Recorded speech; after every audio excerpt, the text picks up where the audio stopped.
get a chance to see it. There we go. Well, guys, nice. Oh, got a late one coming in already.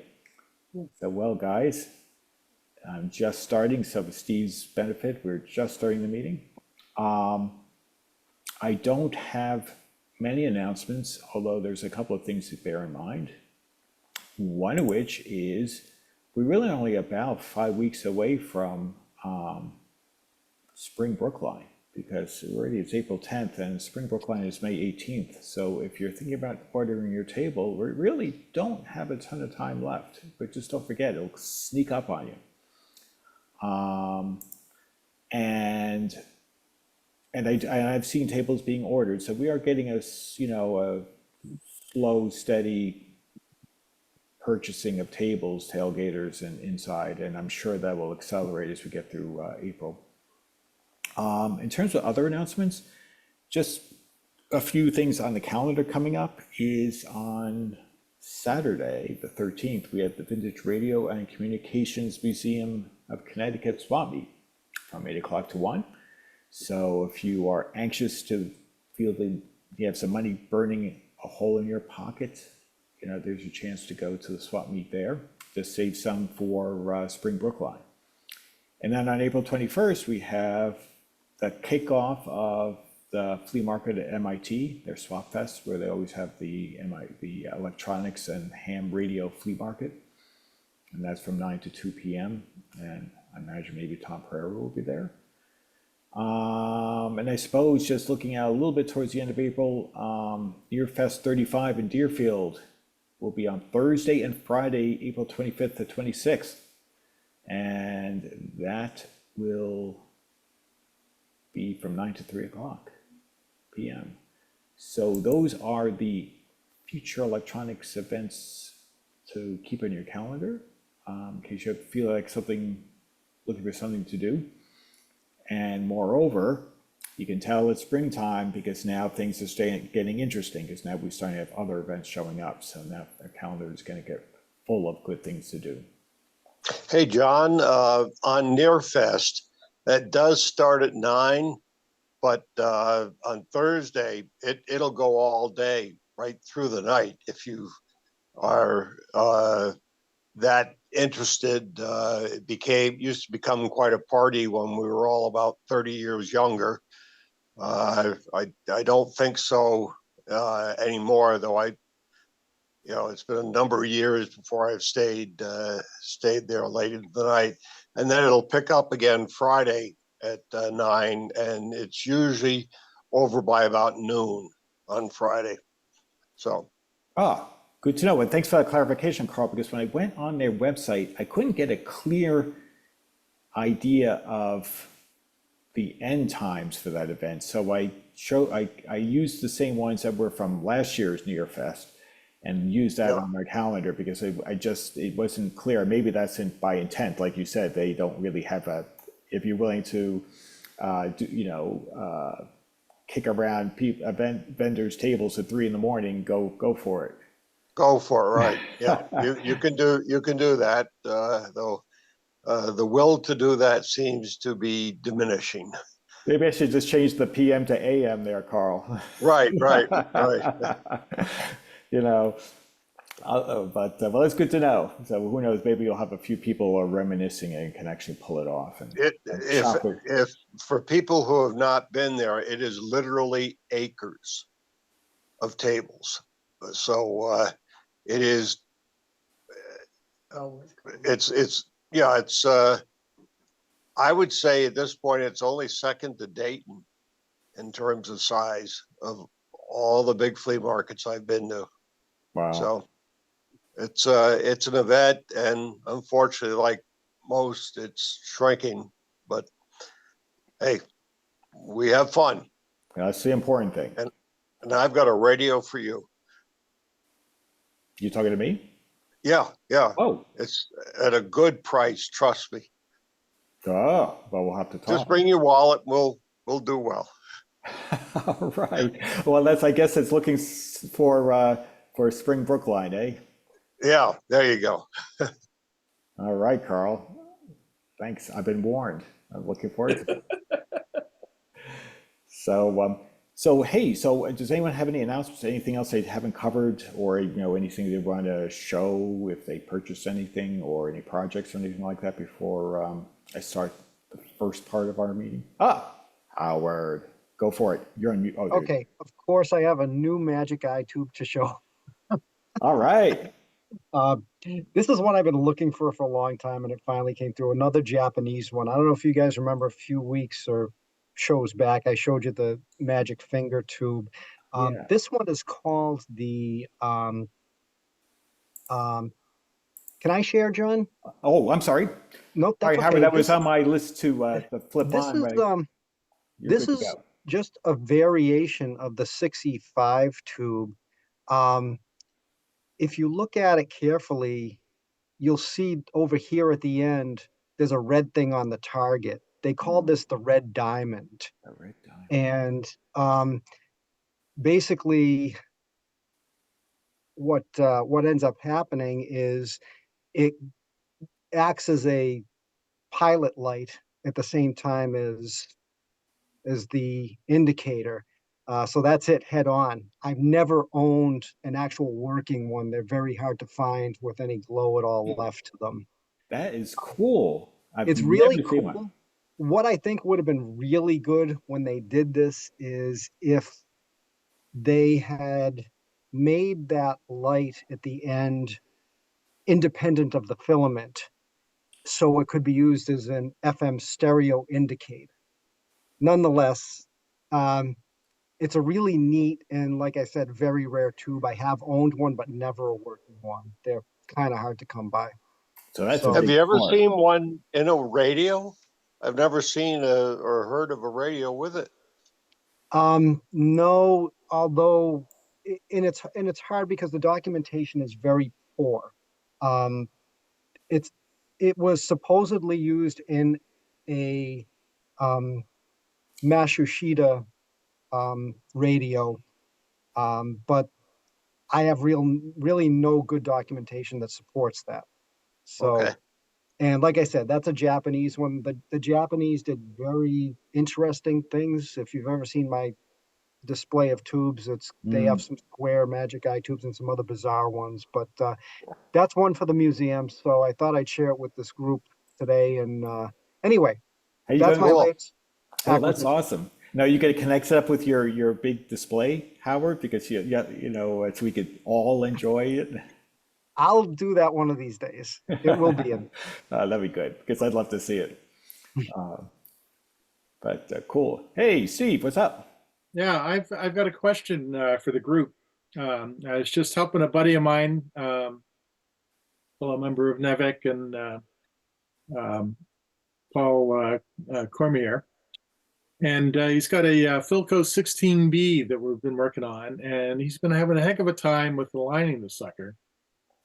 And this is my first experience with a pre-war Philco, and we had some IF trimmers that were flaky, that he had to open up the IF can and clean the contacts on the rotor of the IF trimmer. And then we got to the RF section today, and man, we got a whole bunch more. So I don't know if this is rare or common, or if other people run across this. What do you Anybody? think, Greg? No, I've got a 16B, but mine didn't act up like that. It was pretty straightforward. Yeah. Yeah, it's Uh, quite annoying. You try and tweak it, and if you put a little pressure on it, it makes contact, and you can tune it right in, and then you lift the tool up, and you're out of whack. What you may have to do is take those trimmers apart and get that little piece of mic out and just kind of clean it out in there. There's No, probably some these are debris in air there. these are air trimmers. Oh, okay. Okay. I was thinking the other kind. Yeah, I mean, I've never seen the Okay. inside of the cans yet. Paul's done all the work, so I haven't I seen never had a can apart inside the either. cans, but I'm pretty sure they're not mica compression trimmers. They're air variable caps. I don't know what the construction looks like, but Yeah, you might have to just pull a can apart and take a look. And Does then, anybody? I don't think tell I, you. Yeah. and a Philco with air trimmers, that's kind of high end. You It's- actually have seen the air trimmers? well, I believe so. I mean, they don't look. There may be some kind of piston trimmer, but they're. I mean, it's a 16B, right? It's a 1934 radio. It's not a mica compression trimmer. hmm. Huh. By the picture. It isn't the ferrite slug that you're moving? No. No? Yeah, interesting. Hmm. I will tell you from personal experience, cleaning out a mica one with compressed air is pretty stupid. Yeah. I've heard about that. Yeah. All right. Well, thanks for the feedback. Well, hey, worst comes to worst, you know, what you, oh, See that? hold on here. Let me give it a Does it speak. look like that? I haven't seen the case. Oh, okay. There's two different kinds of 16Bs. There's an early one that's a cathedral and that more Art Deco one that's Yeah, I don't know which one it is. desirable one. Did It's they share, it's a Run 125, so it's a later one. they share the same Okay. chassis, Greg? The two versions, just a different cabinet? I believe they do. Well, see, worst comes to worst, when when you hunt it out, you can always throw it on the list because somebody maybe other beyond this group may have Yeah. run into something weird. Well, that's a good I'll try idea. to- I should ask about that. Yeah. Yeah, if And I- not, and I'll I'm- be back in a couple of weeks and let you know how it goes. Yeah, keep us posted. It's the And next I'm thing we'll be assuming doing. he's aware that he should be using an insulated tool or a plastic tool or Yeah, something that- we had to make some up. Yeah, we used an nylon Allen head bolt, and he epoxied them to a wooden dowel to make the tool. John, I have a question for you, actually. The German radios that you work on, if they were not Americanized, they had a European plug on them? I think so, because you had to do something if you wanted, typically the big difference in most of the European versus the American was the FM frequency range was the typical difference. Europeans stopped at 100 megahertz and you could go to 108. There was techniques you could do to stretch them but usually it was just easier to get a replacement if you wanted to do No, I'm it. talking about the AC. The AC. Oh, they should be adjustable. You mean you're talking about the transformer? Yeah, mine.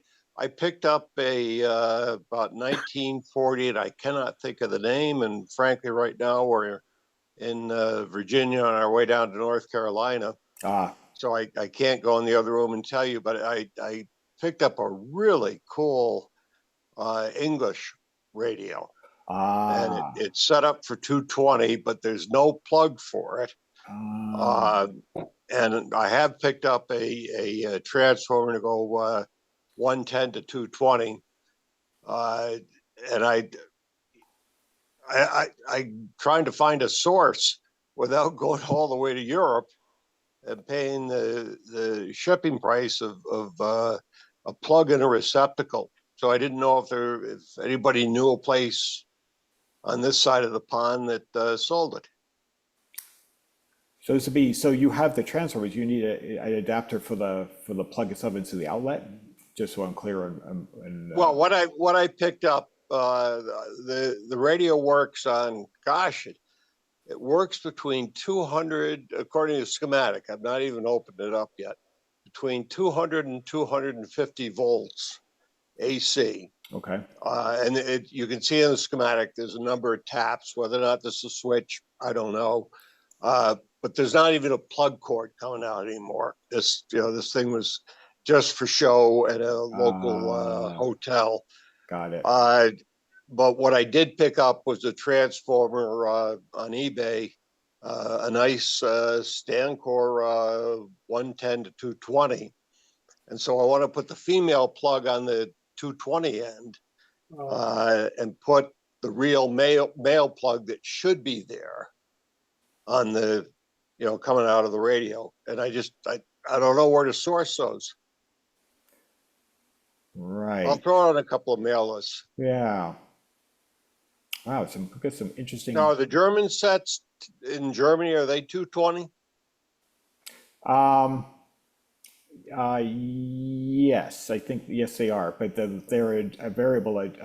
They're a variable transformer, so you can set it to US to one, usually to 120. Right, right. Or if they usually do 115, sometimes they do 125, depends Sure, on the yeah. manufacturer. But the point is, all you have to do is, change the transformer. Just it's a little slot, just so you adjust. You take a little key. You probably use like a screwdriver. Yeah, I don't think, looking at the schematic, I don't think that's an option. And the write-up on what I would call the English equivalent of riders says it'll operate between 200 and 250 volts. So although there are multiple taps, even the way they're drawn, it leads you to believe they're not very far apart in voltage. So I said, I'm going to do it. I could still just put a regular one in. The worst is someone plugs it into 110 and nothing happens. And but at the rate I go on my projects, I'm probably not going to hit that until about 2037. Oh, I know that feeling. I do have a small, not fortunately many, but a few set of projects I have not lifted a finger on. But until I slow down, it's and I'm doing other things like that burn time. So I appreciate that completely, Carl. Well, I told myself once I retired, it wouldn't be a problem. Well, I guess that's a good thing, Carl. That means you're keeping busy. You're not twiddling your fingers. Right, right. You're becoming a treasurer. You're holding office. But yeah, when you get a chance, send a photo. I'd like to see what you got. Yeah, I will. But yeah, so anyone else? All right. Well, if not, what I'm going to do is before I show any more photos from the March show, what happened was I was, on behalf of David Spivey, I was contacted by a woman asking, some question about some German sets. And it turns out that her, I believe, fairly recently deceased father has an impressive radio collection that he's going to have Jim Sargent auction. I think it's going to occur somewhere around July, and I'll share over our email exploder the dates once I know. She promised she would keep me up to speed, but I thought she sent me a bunch of pictures because it started with a few individual sets, and I can tell her a little bit of information about some of them. And I will tell you this: most of these European sets, but a lot of these sets I've never seen on U.S. shores. You'll see them occasionally in Europe every so often. And I know, Howard, you'll appreciate some of these because some are French. But at any rate, I just thought you whet your appetite because she did share a bunch of pictures, and I said I'd share with the group because once we know what the auction is, hey, if any of you guys have a desire to have something unusual, here's your chance. So let me just show. Let me show you what let me share my screen here. I got probably about, here we go.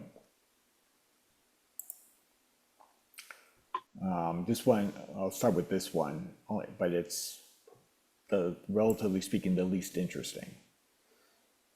I'll tell you why. This is a reproduction Grundig 960. They had the classic, which was put out around the early 90s. So it's a solid state made in China replica, and you can get them on eBay. If you're lucky, if you really want one, and you get them in the box, you know, with all the packaging and the owner's manual, you might spend, you know, 80, 90 bucks. But, you know, as is without the box, you figure maybe 40 bucks or something like that. But they're actually a pretty compelling reproduction overall. It's actually fairly decent. But at any rate, that's the least interesting of the bunch, because they'll get a little more interesting from here. I don't know all of these intimately, the make and model, especially when you'll see the bigger pictures of the displays. But this here is a Sonore Sonorette. It is a French radio around 1934. And I believe this is going to auction, but it's a kind of an unusual set. These are, like I said, these are sets you don't see. And I guess he really enjoyed French sets. Also, there's a bunch of German sets, but a lot of stuff, but all over Europe. I see sets that are clearly from, like, you know, might be B&O and, you know, units like that. But this is, and everything, he seemed to pick really, really nice pieces. So he, you know, he doesn't have junk here.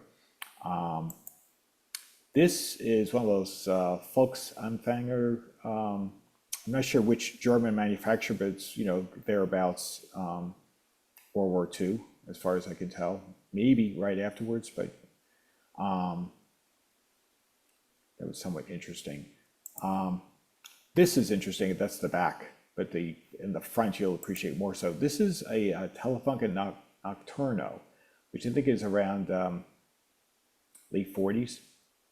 And this is interesting because I happen to have, I don't have this one, I have the Jubilata version, which he does have, I'll show shortly.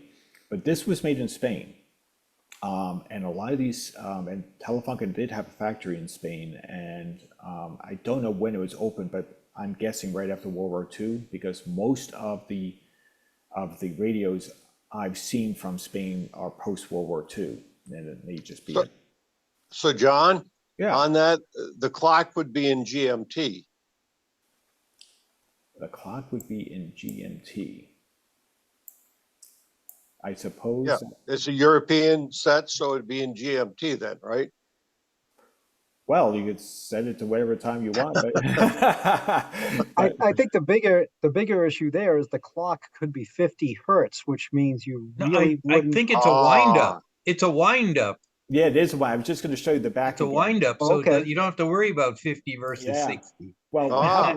Good to they know. did exactly, and it's great you pointed that out, Howard. I'll go back to the back panel again here. I just want to know how Telefunken figured out that the Spaniards were concerned about punctuality to put a clock on. That's what I want to That's know. funny. That's funny. Yes. Oh, You it's know, literally an AA5. Look. Yeah. I mean, you know, it's a, well, you know, with the Germans, they made, you know, because remember, number of tubes counted when it came to price. So, so they. But it's all US tubes. Yeah, you know, that's really interesting. I don't really know I don't know a lot about Spanish-made Telefunkens, to be honest. I don't, you know, there's a lot of like, I'm not even sure what prompted them, you know, to, you know, was it because Spain with cheaper labor plus B, I mean, this is late 40s and Germany's still coming out of World War II. And so there's a lot of bombed out factories. So it's not like you can turn these out on a dime. You know, it took them some time to, you know, to get their feet back on the ground. So What a great name for a clock radio. I know, isn't it great? Nocturno. Nocturno. So yeah, and you know, in fact, I'll show the next one because this is Howard. I think this is an Oceanic. Yeah, I'm not sure, but it's a nice looking radio. The only thing I see wrong here is it obviously gets a little bit of plastic. I assume that's some sort of plastic degradation over here or something along the line. I'm not sure what happened here, but otherwise it's a neat radio. It's your typical French. Nobody does it like the French when it comes to flair, right? You know, but this I think is going to auction.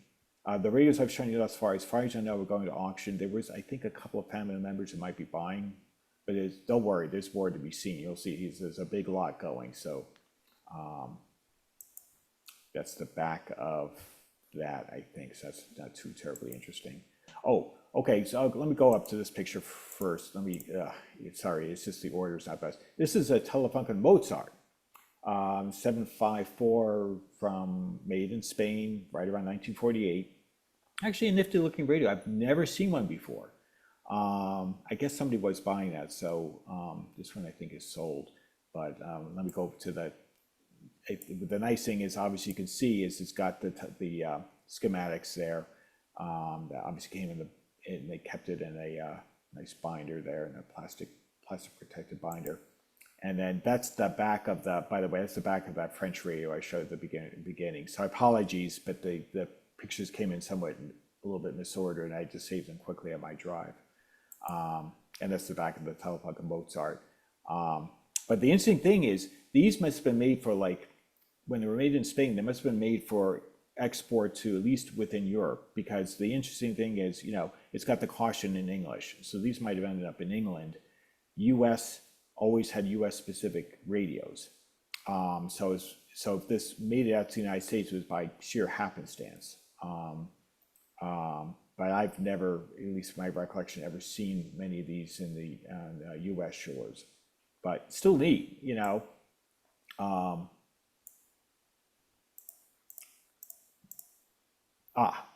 This is the one she is keeping, Howard.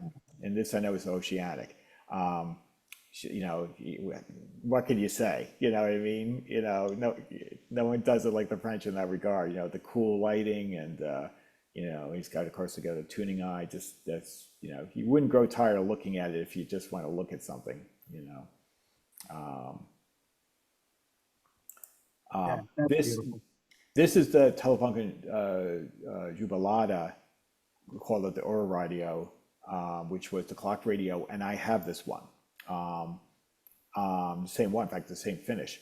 And this is a nice wind-up clock. It's about a 3-day, they claim a 3-day clock. I've never actually tested it, whether it lasts 3 days, but it's got the most pleasant, I've always loved as a kid, since being a kid, the mechanical tick of an alarm clock.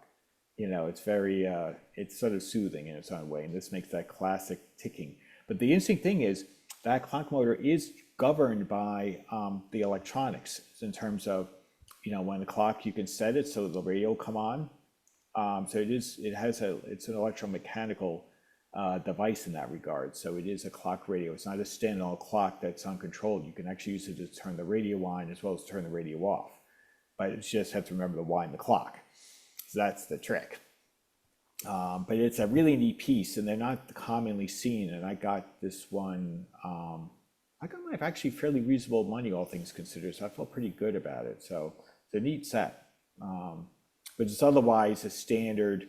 Jubilee was a lowish range radio, and this was obviously meant for like a bedroom use case, or maybe a kitchen. But anyway, so here's one of the cases that's filled with goodies. I'll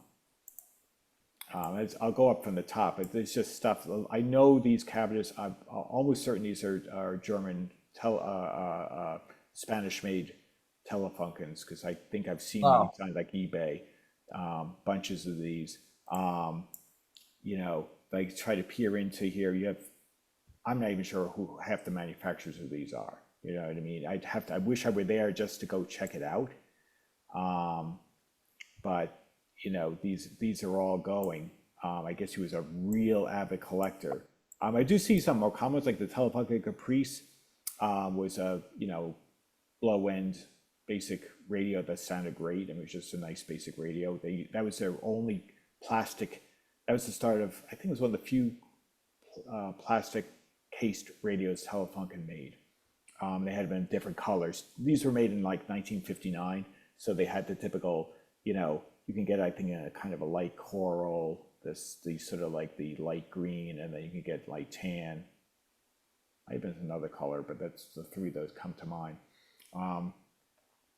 But all sorts of European sets here. And I think there might be some French buried in, more French radios. Wouldn't surprise me if this one, the center, or this one here could be French. I just don't know, because you have to see up close.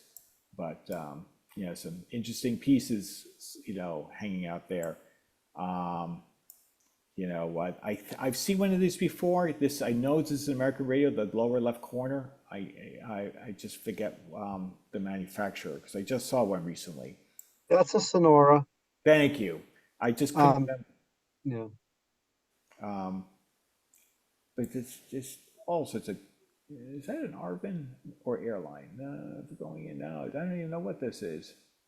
You know, I was looking at this one here, but it's got an unusual markings. It's just remarkable things I've never seen before. Now, admittedly, I don't troll eBay and every type of radio or What's the car radio down below?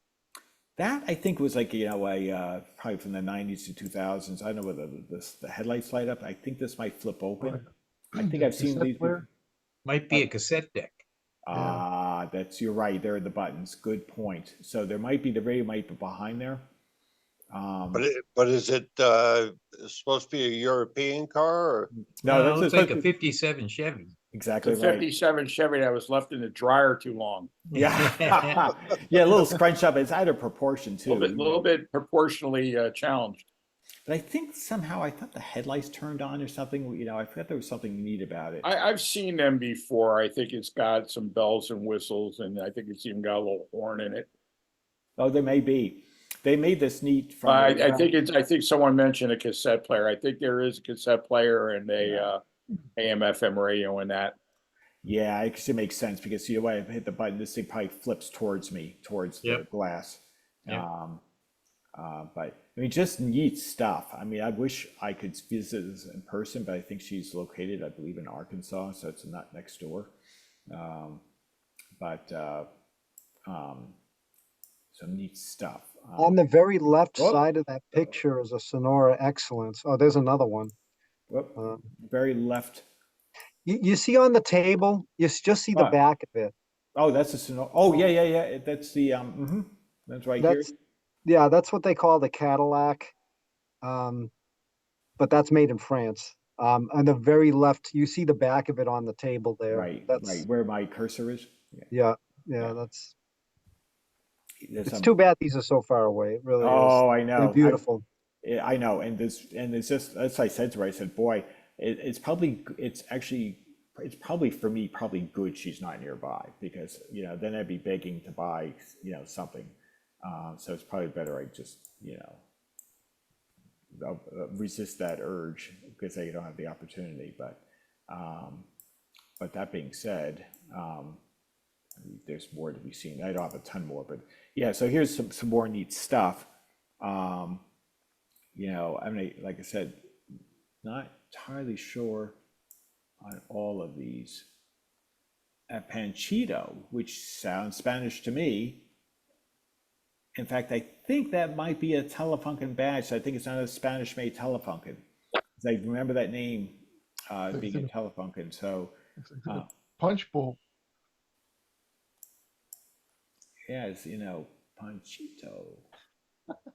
In a punch bowl. So I guess there you go. Maybe Panchito means punch bowl.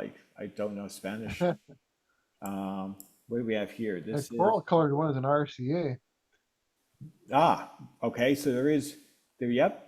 So Yeah, that one right there. he didn't completely ignore U.S. sets. You are absolutely right, RCA Victor. Yeah, but it's. I'm trying to think, I'm trying to see what the name is. Is this a Yes, because it's a Telefunken as well. It is, but I have no idea to what is wheelbase radio. Clearly made in probably in Spain. You see, he's got obviously made plastic colors and Got those German knobs on it. oh sure, oh yeah, I just did a quick Google thing on that Panchito, yep. and Panchito in Espanol means free. Oh, free. Now, I don't know if it's where you want to take it from there. I don't know, but I don't think it's free to buy though. That's the only problem with that. Could it be Italian? Well, let me see what the Italian translation is. It's definitely not Swedish. There ain't no Panchito lunches.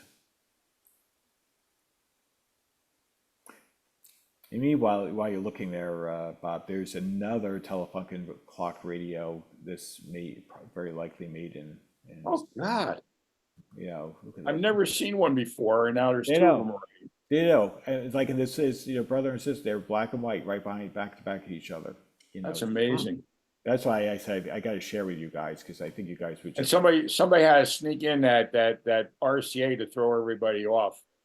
Yeah, oh, don't worry. He has other goodies. Don't you know? He's eclectic. This guy did not miss a trick. So some more stuff coming up here. This is a Sonora.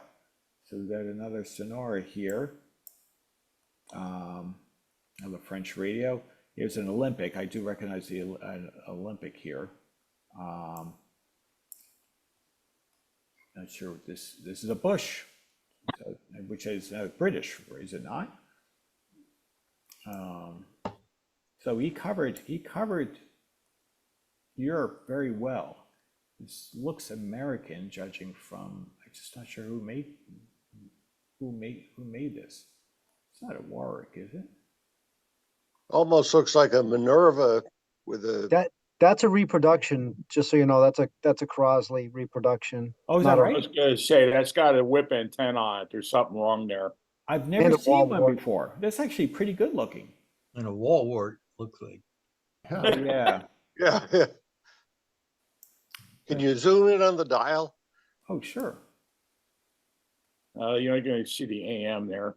Yeah, it's AM FM or, Oh, I only see AM going up. If it's FM, it would be really. Maybe the FM's on top, Oh, or it's kind of out of the range of the camera. it's kind of unusual. just for reproduction, they did a pretty good job on the handle. Yeah, that's what I'm saying. It looks really compelling. I mean, I've Yeah. never seen one, but look at the condition, reproduction or not. Well, It's like Maybe that one was made in Taiwan instead of China. Oh, all right. maybe it's only A little bit AM better only. quality, maybe. I don't know. Did it include the patina? Yeah. Maybe they kept it to its original and only made it AM only, because it just seems unusual that I wouldn't see any of the FM band by now on these numbers, because it's Well, you can see 80, 90, it looks, nice, Yeah, there's an 88 and a 90. And there. 88 Oh, and 90, okay. yeah. All right. 88. You're right. And then you see the 108 to the right, barely. Yep. You are right. okay. I couldn't see it, and so okay, you're right. You're absolutely right. So confirmed it is a repro. But I guess he did like some of those repros. He did have a few of those. I've seen this. Bruce put one of these on eBay. Frog Eyes. Yeah, Frog Eye, exactly. Trying to think what the brand was on that. Yeah, Satchel Carlson. I was Yes, gonna say Staples that's it. Carlson, I think. made that's that. it is. It is. I just couldn't pull the name out but exactly right. So well, wait, there's more. Oh, no. Wow. Look, you got Catlin's now, right? Catlin up there, so we'll go to the top. Some of these. This is a Telefunken. I've never seen this one before, but it's definitely a 2 Telefunken. speakers and 4 knobs, maybe. This one is potentially made in Germany, however, because this looks, I'm not 100% sure, but potentially. You can see a couple of folks on Fanger. So these look like a World War II. This may be, not sure if this is post-war or not war. It's right at the deep end of the 30s. I'm not sure. Then going down, look at all the goodies here. Do I not see Spartans back there? Ooh. Oh, I don't know, is this a repro, this one, or is this a real deal? The top two look like reproductions, those bullets. Yeah, I Is it gonna wonder be- if they are. Big on this one. Yeah. boy, and he is Very eclectic. They- He is eclectic because look, he's got those transistor horn radios down there. Mm-hmm. That, Oh, that the open up. the Panasonic 2 loops. Yeah. Yeah. Those are actually cool radios. These repros I'll with bet just those are different finishes? reproduction too. 'Cause I can't Yeah, tell. going in on the dial again. I'll go Yeah, max on It would have here. FM if it was reproduction. Yeah, and I'm just looking, I can't just end up I lose in the Yeah. granularity there. I'm pretty sure those are reproductions, and I think I'm- if you look at the one on the right, it says tape. Yeah, you maybe, that's my guess as well, but AFC. I Yeah, see yeah. I see AFC on the knob. Well, the ones that made me wonder were these, but I can't tell whether, these may be repros. Yeah, I think those are repro too, and actually they're bringing some pretty good money now too, those They reproductions. are, because I've looked on some of those, like the Spirit of St. Louis, the round ones, they're actually good looking. They get like hundreds. I'm like, I'm not paying hundreds for a repro. We're gonna pay hundreds. They're gonna buy the real deal. So some of this may be a little bit, it may not command a great deal of money, but here we go. Here's the ones at the bottom. Those are definitely repros because I recognize the dial face on those. Because I haven't seen the other ones too often, the ones above, but I've seen these, like the blue one in the back. Mhm. And in fact, there was one of our big shows it was at, they were still asking, like, I forget who was selling it, but I think they were asking three figures for it. That was over $100. I'm like, yeah. They make a nice display though. I mean, They do. And, I wouldn't mind, honestly, if I had it, I'd almost wouldn't mind one of the boxes one because they really kind of are nice to look at, um, but back to more, to better radios, to non-repros here. I mean, Remler, Rambler, yeah. Look at that. the Rambler, Scotty dog. exactly. He's got one of those, and it's there. And another Rambler. There's one there. I'm not sure if these are all Ramblers, but they potentially are. What is the name of that little brown zenith with the cute face on it up above, up at the, keep scrolling up. See that little guy up there? This one here? There's a name for that. I There's forget. a name for that. I used to have a brown one and a white one. Actually, my parents did, and they had two of Like an them. ally or something. I can't remember. That's Looks good. like Cat's eye or an owl something, or I don't know what it was, but it was a cute little radio, and boy, I just don't remember whatever happened to them. That we had two of them in the house while I was growing up, and then they just disappeared. I kind of Yeah, miss them. that's too bad because you don't see those very often. No, And yeah, that was like I was, I don't know, 10 or 11 years old, and the house that we were living in had forced hot air, heat, and I ran a bunch of wire all through the ductwork so that like that one poor little radio, there were speakers all over the house that I could turn on that radio and flick a little switch, and it would either be on in the basement or it would be on outside or it would be in the living Nice. room or it would be in the bedroom. And my early foray into like, my dad, like, what are you doing to the house? Pay no attention. I'm just trying to see what I've recognized because it's just your basic AM radio. Who makes this? It's like Coronado. Corona. Thank you. Because I'm looking at it, it's like, geez, I can't remember. That makes sense. Oh, we got a silver tone here. Now this is either Italian or Spanish. The Radialva. Maybe that might be Italian. But it's just stuff. I'm pretty sure this is made in Spain. The one on the left here. I'm fairly sure, but I'm not dead sure. But I think so from memory.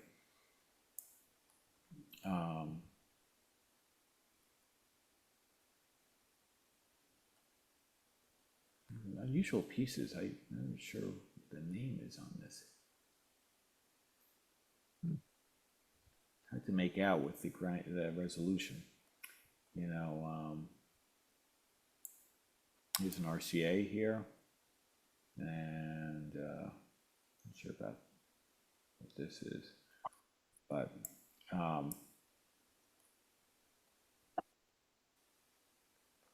make sure who makes this. I've never seen one of those before.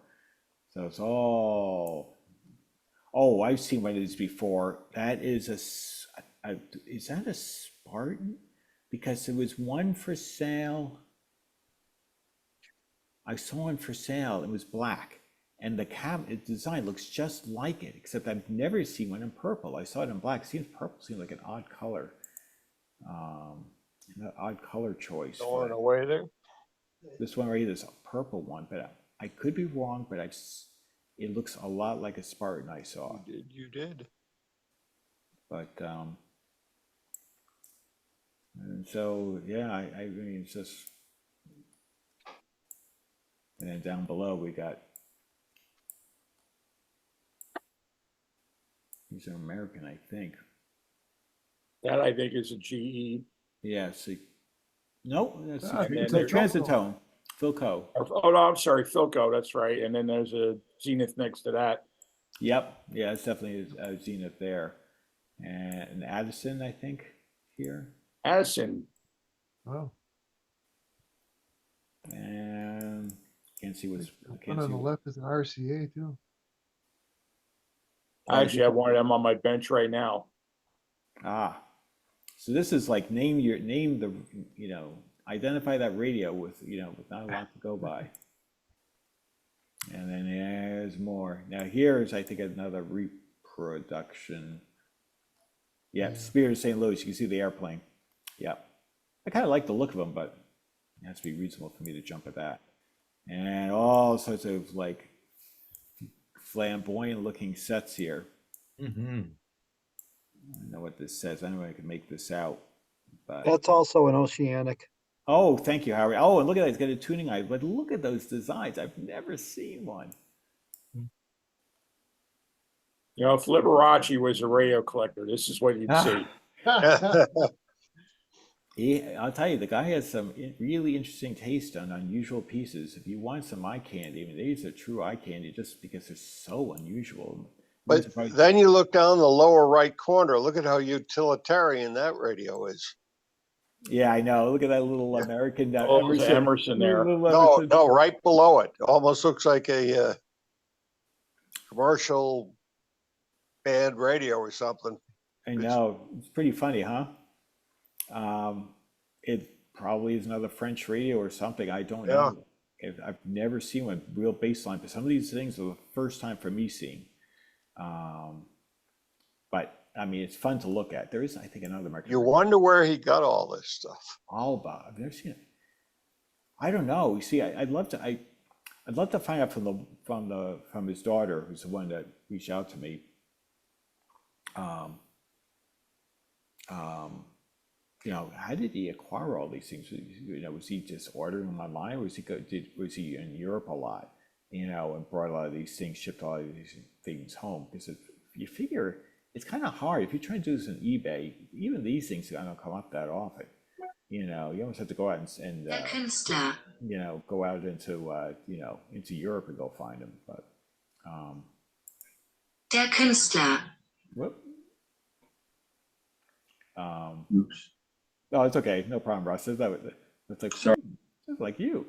Of course, you can't really see some of these because they're only seeing side view, but here's a Saba. This is a Freiburg, I believe. And this is a Freiburg probably around like 55 or 6. And this Freiburg was their top line radio in Saba. I think it's got the it might have the electromechanical tuner. I forget whether it has it on this. But these they're top notch. Looks like it says automatic or something. Yeah, I think there we go. It is. I thought it was automatic. I was trying to remember which year they started. So yeah, absolutely. So it does have automatic tuner. But this was their top line radio, and these are really. Oh, there we go. Yeah, I missed it. It's a little toggle. You use the toggle to have it automatically tune up or down the band. It's got a nice tuning eye, antenna adjuster. It's got all the bells and whistles, and these are very desirable. She will do well with this alone. This looks to be a really primo cabinet shape. All backlit buttons. Saba was really, they were like the Maybach of German radios. And here's, I think, this is a Sonneberg, which I think is made in like Sweden or something. But look at that elegant clock, side speakers. I've never seen one in person until now. Really cool. And there's more. Wow. Look at these cabinets. Oh. You can't see, but just look at the cabinets. Forget about what the front looks like. This is obviously another French radio, and I'm sure the rest of them are as well. But look at, they're all squirreled away up in the upper areas of his workshop or basement, I suppose. Looks like a basement. That's the one I showed earlier with the damaged. Just more of the French collection here. But this one is more than like, whoops, sorry about that, guys. That was a pilot error. Let me get back to where I was. Yeah. I think that's maybe one or two left. Yeah, there's a few more. There's a Gretz here. So you guys know the German maker here. Probably a few more French radios of varying types. I mean, it's got to be. Look at the side stuff. That just screams probably French. And there's a couple of American radios. That's a few American radios. There's a Philco up here, and I don't know what the heck is this? Philips. Delco? Yep, That looks Delco. Yeah, it's a Delco. Delco. Yeah. Good call. And That's Emerson. Emerson. Emerson right there. I've seen that. And then here's a Looks like a reproduction. yeah, it's a Siemens. repro. Yeah, it's a Crosley reproduction. Motorola. Stuck in there, so he's got it all. I mean, he may not have a manufacturer missed here. If you just keep looking, his bench. I know that's a Telefunken Gaboda. Beta. This is probably. Oh yeah, look at the speaker. Now who makes this one? Isophone. Oh yeah, they were actually very good German-made speakers. That's a nice 360 speaker. I like it. I don't see those that often. This is a Vox Strahler RS1. I have 4 or 5 of those. They're beautiful speakers. Some of the nicest ones Telefunken made aesthetically. Here's a nice Fada. With nice shape. Is that a little crack there? It's hard to see whether it's the picture or a slight crack. Not a big deal. It's not unusual for Plascon to crack like that. So yeah, here's a Grundig speaker. I know this is Grundig because I've seen these many a time on eBay. Think about getting one or two, but these are more German stuff. I can get in. This is like Grundig. I'm not sure. This might be a Grundig. I'm not sure about this one. But this might be it actually in terms of pictures. But yeah, nope, I lied. Here's a Blaupunkt up here, Granada, and a Sinfonia, probably German, but I don't know I don't know much about them. Telefunken, like.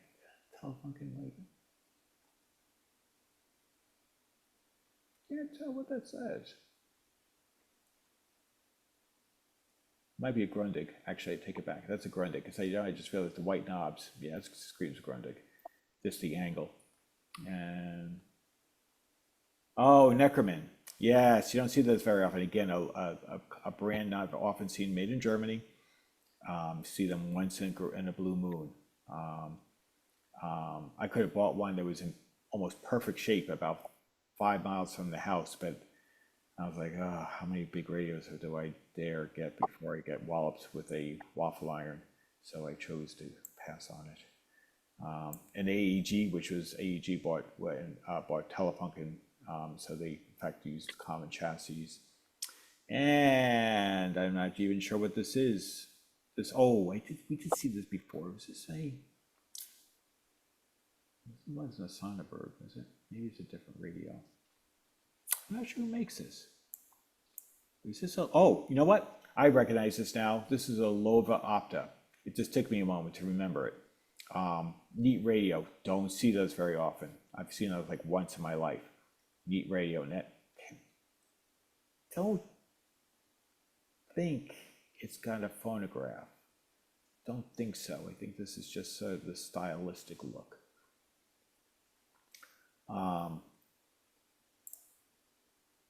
these are just side panels, so it can really tell us much.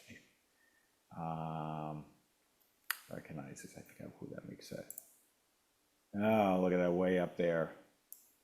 Some American sets way up there. We got Philco, Admiral. Emerson, and Admiral. And what is that? What do we got up there? Don't recognize. It's a Telecron. He's got Ashland, Oh, Massachusetts. that's a jewel on the right with the clock. Oh, is that right? A jewel? Yeah. Oh, there you go. I overlooked it. There we go. You don't see those that often. I like it. No. And Like the airline below. airline. That's neat. Yeah. It's a good looking radio. Another European set. I think that's French. I think we had a similar one. And There's a Crosley way in the That's- back. All the way to the Okay. left, there's a Yeah. Crosley. yeah. Yeah. So I would say covering it all, I think is wholly appropriate in this case. What is this? Is Philips. Neat radio. Really neat. Saturn stereo. Oh, I've seen one of a later version of that. I think Paul Lavoie had one he was getting rid of one of the shows. Neat looking radio. I think boys and girls. Oh no, I thought this is the final photo. Telefunken Opus. This would be a. This is an Opus. This is late 50s. This Opus. It is stereo, so I actually might pull into the early 60s. That's right, like 59, 60, 61 in that range. This one surprisingly needs a little bit of work. Not seriously, but it does. And Arvid. Neat radio. I've never seen this before. I see a neat looking radio. And then what do we got up here? I don't know if anyone recognizes this, but it's. That's a Traveler. Oh, thank you. Sure. Yeah. Yeah, it's a Oh, yeah. four Sorry. tube set, This, battery set. Cute. when this is a Schaub, and this big radio behind it might be a Schaub or Schaub Lorenz. It says something.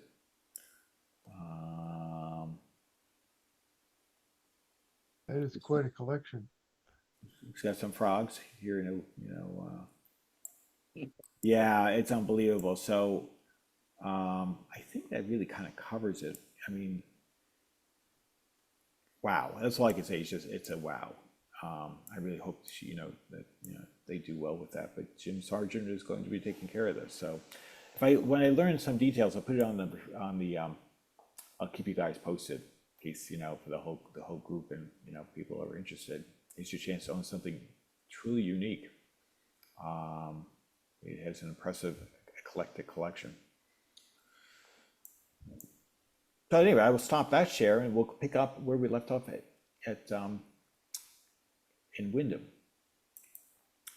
Let's pick up the next share here. 1 second here. All right.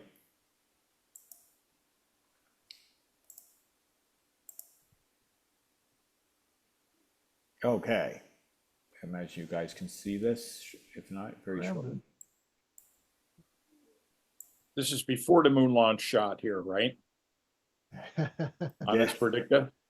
Yeah, this was Tom Scarpelli was selling this, and he sold it. Yep.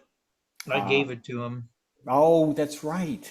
So yeah, he Didn't make the cut. I couldn't see trying to put that in a pod and ship it 2,000 miles. Yeah, I can appreciate that.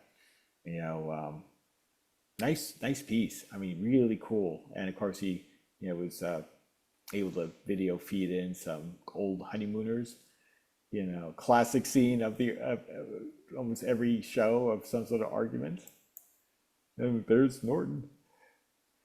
But it was one of those that had the surround in the front screen that didn't smell bad and go turning white every few weeks, like some of them, like so many of them do. Oh, right.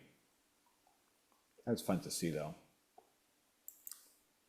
Tom himself right there, with all his tubes, as always. These are some display tubes that were just kind of neat. I just grabbed a shot. Grid cap. Sorry? I see they got dual grid cap tubes. Hmm. It's a Halton. I don't see that name very often. Hmm. Looks to be in decent shape, actually. I mean, all the decal, everything is like, pretty spot on. It's a little AM radio. I imagine, imagine this was meant to be polished out a bit more to have a little bit more of a brighter finish, but it's all there. What was Tom asking? I think he was asking reasonable. $80. Is that 20 or 80? I see 80. 8. Oh, it's 80. Right, I think he restored it. Let's see what the thing. I think Tom plays new caps, very something model. Maybe means uncommon. That's right. It's very uncommon. Oh, she's right. I think it's the first one I've seen was just this past show. So yeah, I think it's fair. It's ready to hit this. You could clean it up and make a nice little piece on the bookshelf. Silvertone. New batteries. Oh, he modified to use modern batteries, which is a nice plus there. New caps, new batteries. Yeah, that's pretty. That's I think a very fair price considering all the work he did. Nice color. Yeah, you don't see it very well. I like the two-tone green. It reminds me of my brother's '54 Ford. We had the seafoam green with the dark green roof. And here's some. Oh yeah, here is the. Tom had he was showing. Complete set of tubes. Yeah. And here's his airline. Is this his airline? Yeah. Movie dial. I've always liked those. And I remember a couple of meetings back or something, I first showed a small airline version of that with the little, with the scroll dial like that. I thought that was really quite tricky. And it had a tuning eye to boot. So I thought it was really unusual for a fairly small and fairly base rated to have a tuning eye. I really liked it. It was just it wasn't cheap, the one that was being sold. Yep, I've got one of those, and the tuning eye on there is one of the real short ones. It mounts in the front of the chassis, Oh, really? like a 6AB5 or something like that. Oh, yeah. Yeah, I know the one you're talking about. Yeah, it's a stubby little. It's a snubby. That's actually the 6AD6 or 6AF6. Yeah, I was just going by memory. but It yeah, was something. It's an Well, interesting setup. Wait a minute, wasn't the 6AF6, isn't that the double line? The short one with the double line? It is, but they only use part of it. They only use half of it here. Oh, okay, so you use half of it then. Okay. Yeah. It's got kind of a neat slot machine dial because we talked about that once before. It's kind of like the Yeah. Oldsmobile Tornado speedometer. Yes. A good analogy. Yes. I if it weren't the smaller one weren't more than I wanted to spend, I would have thought about it. Because I think it's really trick. Here's a Amp. Yes. What is it? Asco. What's the name on that? Asco. Push pull 6L6s. Wow. It's like a Masco. Masco. Yep. I couldn't think of it with the first letter because I know it's Asco, but I don't know. Yeah. So you did a lot of work on there.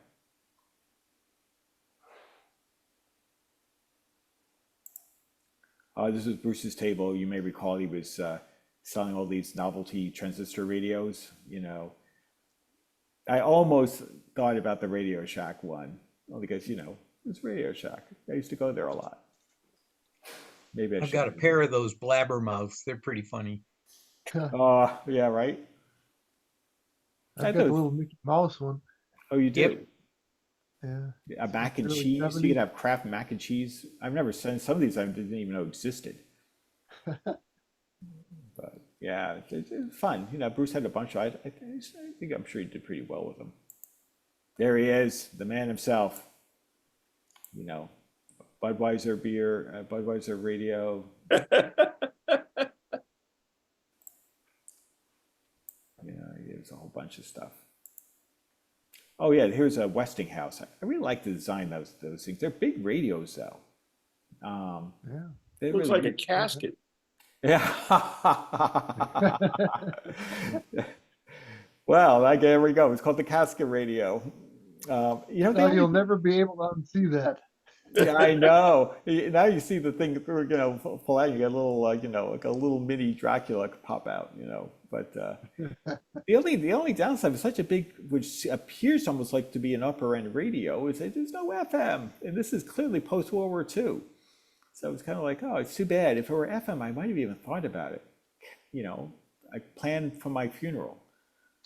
But what are the other two? Well, you get cremated. There's room for you. Oh, Yeah. absolutely. Like, give me Shortwave 1 FM. and shortwave 2. Oh, okay. And it's covering 3.2. Yeah, Is it? yeah, it's Yeah. a And 4.8 yeah. there, and then you get, yeah, we get 100, 75 and 40 meters. 116 to 100 meters. you know, it just it's neat. It was a really actually neat and actually nice cosmetic condition. You know, you know, do a little bit of you know, polishing up further, and you have yourself a very handsome radio, you know, or a very handsome That's so casket. bizarre. I just love it. I know, that's why I started. Despite missing Really, the FM. I just, you know, I think what I would have been sold if it had like a tuning eye in FM. Then we'd be like, okay, call it a casket, call it my grave site, my gravestone. I'm buying it. You know, but yeah, that was a nice looking radio. And here's a pan out picture of all. There were a lot of people there. There's some. There's another one. You know, we had a nice. This is the extent of it, but we had, you know, 92-ish, 92 tables out there. So it made for lots of browsing. And that's why I have to apologize for the video I took, because you can see the aisles are tight. Fine for buyers who are, you know, looking around, but trying to navigate amongst people, really tough. You know, I'm not sure what I'm going to do next year, because it's I'd almost, if I wanted to take this out of people, I'd have to start about 30 minutes before the show starts, and then I could probably pull it off. But that's when I'm trying to get all the still shots, because I want to get it before the cows come rushing in to go, you know, get trampled, you know, So it's a tough call. I'd rather favor the still shots over the video, to be honest. But yeah, it's just a Variac, you know. This is a nice, neat little Motorola transistor radio. Actually, that's a 4-tuber. Oh, Yeah. thank you for the correction. I thought that was a. Yeah, there's your on-off switch in the upper right there. Yep. So when you flip up the lid, turns it on. I didn't realize it was a They're actually tuber. cool little radios. I- But the chassis underneath of that thing is Whoop. tight. I'll bet. I bet it is. If that's tube, I had me fooled. I didn't realize that was just a large case. I didn't realize that. Huh. Did that on-off switch originally have something on it, or was it Yeah, it always? used to it has like a little rubber plastic kind of thing over it, there. not Okay. just the metal sticking I out. see. So it may have broken away. I've got a couple of those, but they're not missing that piece, but other than that, they don't look as nice as this one does. Yeah, it was in pretty nice shape overall. I think those vendors, I try to get some people in from time to time, you know. I forgot their names, so I apologize. Silvertone, decent condition.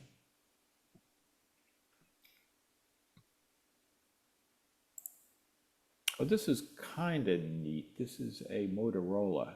You know, the 48 Motorola with the dial and the handle. Yeah, I thought that was trick. I really like that. ribbon That dial. is really cool. You know, I just like the on thing. I was looking and saying, wow, he's saying like $85, I guess. You know, it looked to be in pretty good. I didn't pick it up. It looked to be in pretty decent shape, because I'm just judging from the, you know, the the outside from this, from here, it doesn't look too bad. Did that sell at the show? I don't remember seeing it. That's pretty cool. Yeah, there was Steve. He was against the window, so in other words, it wasn't in the main center. He was along the window, um,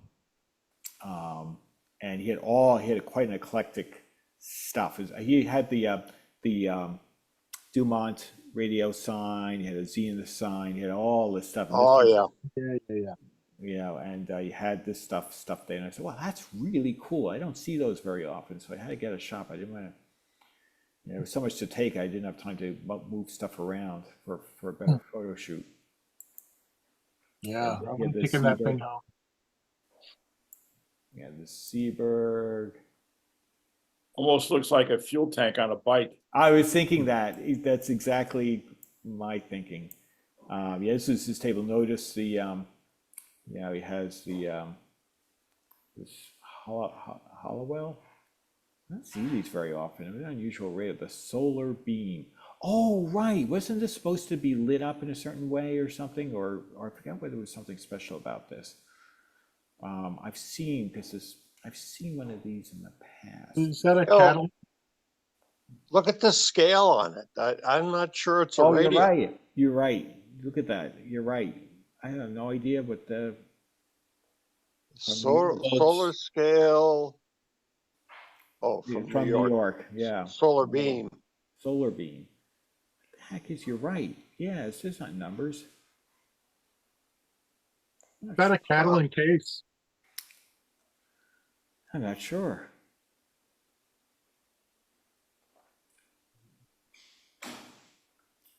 Yeah, it also is neat stuff though.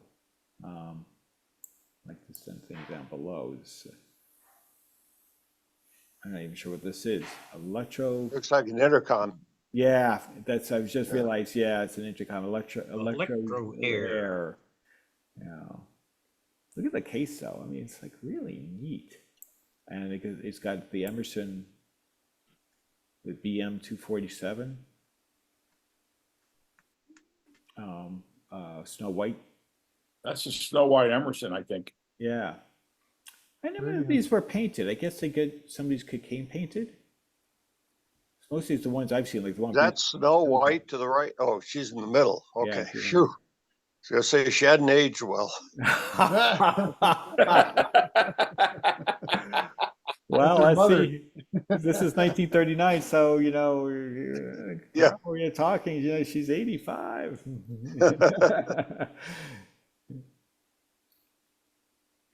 Yeah, he has some neat stuff. This guy had. Oh yeah, this is on his table too. Good capacitor for a crystal set. Whoops, sorry about that. DeForest Radio Hotel in New York. Yeah. It's neat. Wow. Pretty cool to have something that says DeForest. I know. I saw that. I said, got to take that photo.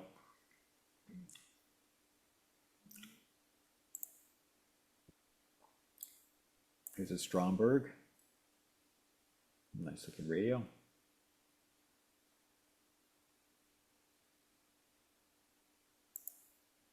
Here's another, is this another Emerson, or did Emerson make this? That's the cardboard Mickey Mouse, which Yeah. I think was made by Emerson. Yeah, I think it's pretty haggard though. That'd be a really tough Well, that's version. 100-year-old cardboard, Yeah, 90-year-old cardboard. yeah. So you can see that'd be a tough one to restore. Oh I think Snow White fared better than Mickey. yeah. Yeah. I'm pretty sure this is Chris Thompson's table, because he brings all sorts of really cool stuff. And I forget, is this a Detroit? This is the radio show. So he's just going around table to table. Earlier, he was showing a collection down in Arkansas that's for sale with a lot of European radios that you just never. Yeah, I don't.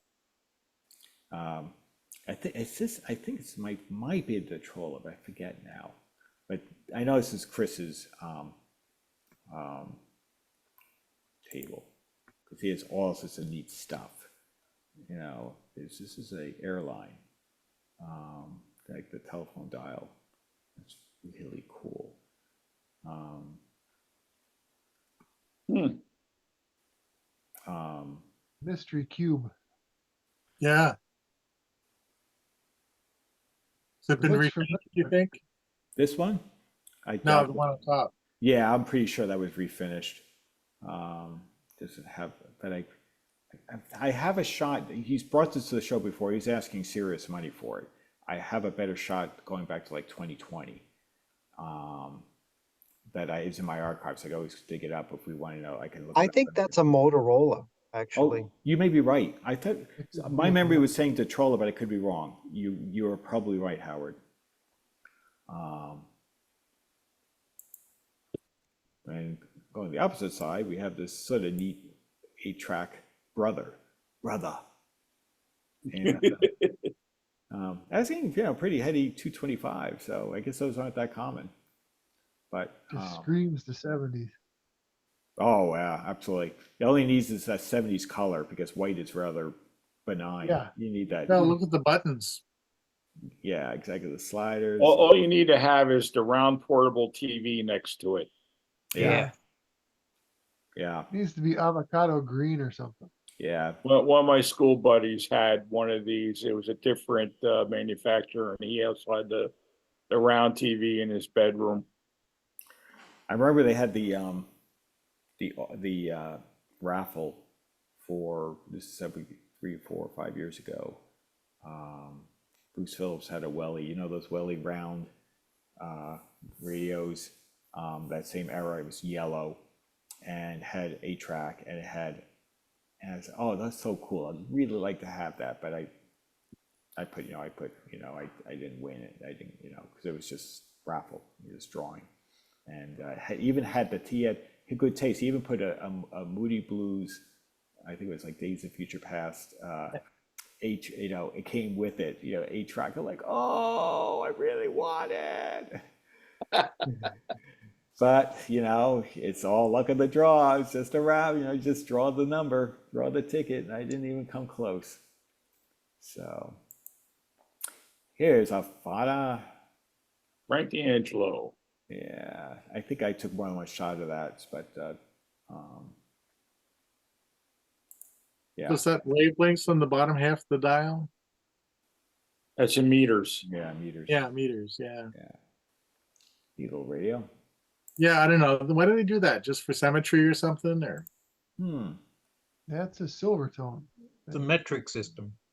no, I know, but No, they did it. They did it because if you go back into the 20s, the radio stations were referred to as how many meters they were on. Right. Typically, you had a chart inside the old 3-dialer and so forth. So it helped people make the transition because they were used to, I don't know, WBZ being on 800 meters. And so you'll see in that era, both scales. well, but this is post World War II, right? I don't think, I think by World War II, that was pretty well over, but you had guys in their 50s and 60s. It was tough for them with the technology. Well, I didn't think Catalans came out till after World War II. Oh, could be. One possibility, some of this is, if this is post World War II, it's not by a lot, and you could see some of the stuff carry over from World War II, and they might have just, there may be a little bit of a lag time before, let's say, around the very late. Well, 50s. some of the American manufacturers of radios, they put meters on their radio dials well into the 50s. I mean, Oh, really? Okay. Oh, so it yeah, wasn't absolutely. that unusual. Yeah, I mean, even, like some of the consoles, the Magnavox consoles from the late 40s, you had meters. It was in smaller print, kind of like our, kilometers per hour was in smaller print on our speedometer than the miles per hour, but it was Right. there. I guess it's better than an empty bottom of the dial, maybe, just from the design viewpoint. Yep. Well, he was Italian. Italians try to have nice. So it took them longer to figure it out. No, I was thinking they were looking for some aesthetics. I actually realized this is a little bit of a damaged case here. You can see the crack right along the bottom here. So obviously they try to repair something along the way, you know. Howard, sorry, that was not a good joke. That's okay. And this is a silver tone, right? Sorry about the picture. This is one of the few that didn't come out very well. That's a darn nice radio. I used to have one of them and I traded it away to get something else, and I'm sorry I did it. Attractive radio. Yeah. I It's think got this is Chris's- presets and a tuning eye, and I Yeah. think it's got one shortwave band on it. Yeah, it's a handsome looking. And look at the size of that speaker. It's actually a good size, or at least the grill. If the grill indicates the size of the speaker, it's a good size speaker in that. I think it's more cabinet than speaker though. Okay. It's a little I mean, but I bit think right there's there. like like a 6-inch speaker behind. It still sounds pretty good. Oh, okay. Because this looks like it's about a good foot tall. You know. Some of those even had a ballast tube in. Yes, that's right. Yeah, it's a neat radio. Not seen all that often. There's.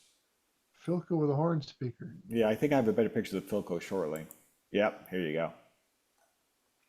Nice looking Philco in very nice condition. I don't know what he was asking if I can see the price. Can't see. I think it's flipped. Pretty good shape. Yeah. It's probably restored, but I think. Oh. Some tube testers. Ah, Military are tube us. testers. Yeah. I-70, 177, Yeah. and the TD7. Yeah. I just bought an I-77 that was restored from somebody I know. It's really nice. It's a nice tester. It's restored and calibrated. What's that PC board? Looks like an S100. Yeah, right. Yeah, I don't know. I don't know. Yeah. Like part of a kit or something. Yeah, looks like it. Here's an RCA. $20. Little Portable, RCA. 1950 portable. With manual and Nice. case. That's what I thought was actually pretty nifty. Oh, and that's got the leather case behind Yeah. it. That is rare. I thought it was a really, that's why I took a few shots of it. Because I said, wow, that's cool. You don't see these very often, you know. And That especially might have today. helped to preserve that radio, the outside of the radio. Yeah, it's in pretty good shape. I think for a $20 bill, that's more than worth it right there. Yeah. That was my feeling. I thought it was more than fairly priced. Another was one of another those battery flip-up Motorola. Motorola's. Yep. And there's that little cover that was missing off Yeah. the other radio. Sorry, there may be some more shots later. Yeah, that's got a plug on it. That's got a cord on it. I got one of those too. Yeah, you can run that off of AC as well, Yeah. but it's cramped inside of that sucker, man. It's tight. Yes, tight, tight. indeed it is. I did one. Oh. Oh, there we go. I fixed mine a long time ago when I could see better. Right, that's always the case. when sex was safe and you could drive without a seatbelt. Right. Gotcha. Or as my wife says, when my hair was brown and my teeth were white. Oh, I love it. Can I use that? That's You great. feel free. Go ahead. That's great. Yeah, it says the manual and all. Yeah, these are presumably the service manual. Or it's actually no, actually maybe the actual factory manual. It says battery operated. Yeah. Yeah, that was a battery only radio. That's still a Okay. great deal though for $20, I think. Yes. That's a beauty. For like somebody's an entry level collector, that's Yeah. perfect right there. It is, and look at all the straps are in great shape. I was really impressed by this because I thought for the age, for a, What do you need? 80, 80. But almost 1953. So does What are you, what? that use the batteries that you can't get anymore, like the A Are you batteries? upset? Sorry. It probably takes a 67 You and a want me to go half. down I the don't know car? what the A is. Right. I had one of those, Whoop. and I put Sorry. it on. I had this benchtop power supply that would only go up to 50 volts, and it worked just fine. I think you're right. It did take a 67 and a half, Yeah. but at 50 volts, it worked just fine. But I mean, that could be part of the reason for the $20 price is Yeah. you're just going to spend more than that for a battery to put in. Yeah. You If could you don't- if actually you- cobble 7 9-volt batteries together Yep. and they'll play off a 63 volt. Yep. And they do play nice. It's a Yeah, what's It's that? it's a decent 4-tube radio. Yeah, and I just honestly, this is the first time I've ever seen one. It's, you know, if Oh, I our had- RCA made millions of these in different configurations and different molded cases, and it's all the same radio. It's just the Yeah. aesthetics of the radio were a little bit different from radio to radio. But RCA made millions of these things. I think what caught my eye was, the black and gold and, the case. I thought, wow, I've never seen one in this configuration. So I thought, it kind of reminds me a little bit, I have a Magnavox AM5 that a friend gave me that she bought brand new. She said it wasn't cheap. I saved all my money and it was like $29.95, and it's got the saddle. I've got the case. It's got the saddle leather case. It even has the original earpiece, earphone that was wrapped up, was never used. And there's a little back, like there's a little access panel for it at the bottom of the case. You can pull it out, and there it is. So it's really neat. I think it takes a wacky battery though. I haven't done anything about it, but it's the only thing I need is I need to find a way to get reproduction script because it's starting to fade. It starts coming off over the years of the Magnavox. It's just like a decal. So, but it's a coral. It's like that typical 50s coral. But let's see here. So here is, what do we have here? Stuart Warner. This was going for a cool $50. Okay.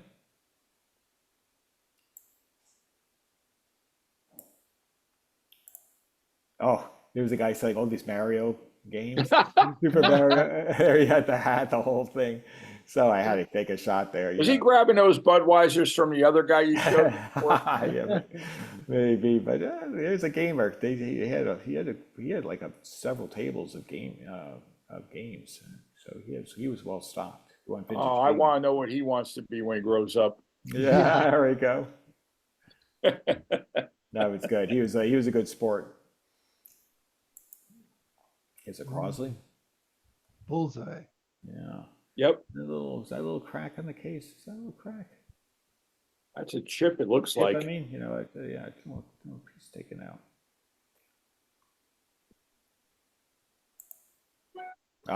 His guy's usually here. He has kind of the. Here's some money right here. Yeah, there's the Catalan radios. Do not touch. Please Fred. do not touch. Don't even think of looking at it, or you've bought it. I can't say you blame me. You have to watch these like a hawk. Oh, here KLH. So is selling. Yeah, those were nice. Yeah, I wouldn't mind having one either. Me too.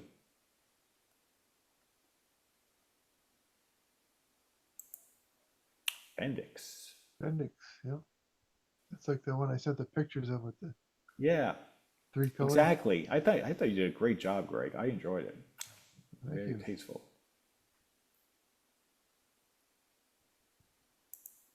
Up more of the close up here. You got the Bada bullet. Bada behind it. That's an Emerson. Yeah. I think it's not Emerson to the left. We can't see. We only see a little portion of it. There's a close up of the Emerson. Very nice. Up on to Hammerlund. I make that out. Is that HQ 170. 170? 170. Okay.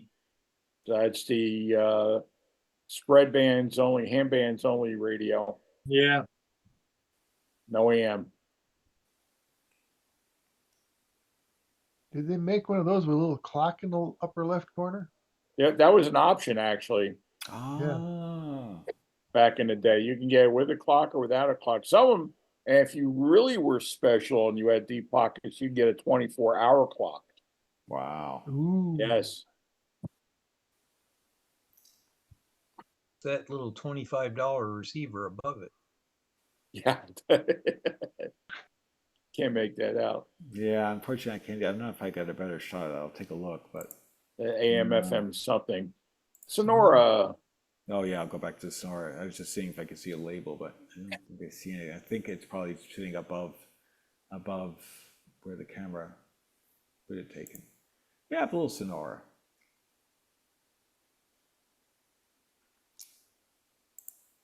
But a couple of vendors there. So selling off some pretty older sets there. And then it's sort of, not sure what this thing is over here, but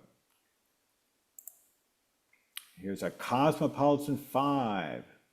What a name, huh? Wow. New York City on 18th Street. Cosmopolitan Fusiformer? Fusiform Former Corp. The Cosmopolitan Fusiformer Corporation. Hey, John, Yeah.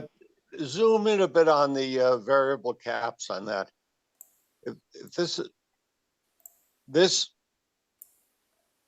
all right, no, it's not this radio, but this guy had some variable caps out of that era for sale, and the metal in them was, boy, I'd say close to 1/8 of an inch thick. Wow.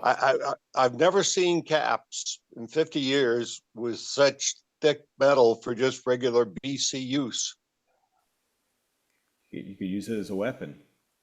Maybe he Yeah. stole them from the bakery and he was going to put them in the radio. Well, Sliced bread. actually, the person with me said, "Boy, that wouldn't slice bologna very well." That's funny. I thought it was neat. I've never seen a Cosmo 5 before, but I guess there's one tube missing because Yeah. Must be. yeah. I'm assuming those are all 1As. And So I'd make- say one non-original knob. Those Yeah, because I sent it one. Cosmopolitan 4. Yeah, I was gonna say it's a Cosmo 4. Now, I'll bet if you went back to that and zoomed in, you'd see that that chart showed wave. I'm trying to see what it station Tuning. Call letters. location, Dial one, call letters, dial 1, 2, dial 3. 2, Okay, dial There 3. you go, a log yeah, chart. nothing about meters. I take it back. Nobody logged anything either. This is a pretty. It's pretty close to the old Atwater Kent charts. They were just Yep. same. Yep. Is John Terry and his wife Sarah? I think it's Sarah. I think that's her name. Selling. Is she looking at him saying, "Don't buy that, please"? Fortunately, he's setting up his books to sell. So I assume there was no, or maybe a pre-warning. You know, do not buy anything and put it on this table. Yes. And what do we have here? General Electric. Yeah. Okay, because I was looking for a. Usually GE has a label. I was like, well, where is it? Usually General Electric radios always have That's it. probably on the back. Yeah, but usually it has somewhere on the dial face, somewhere usually subtly. But I think I could say with a little bit of confidence that that's what that is. oh, I'm sure you're right.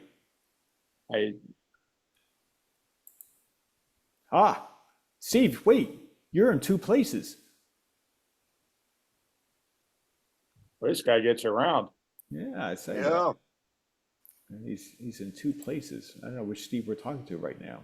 The man who's frozen or the man who's Zenith there on the Zenith. table there. Yeah, geez, good. I can't really tell if that's the 2-band version or the 3-band version with the early FM. Yeah, it's got the early FM. Does? Yeah. Yeah, it's missing the output transformer though. I had to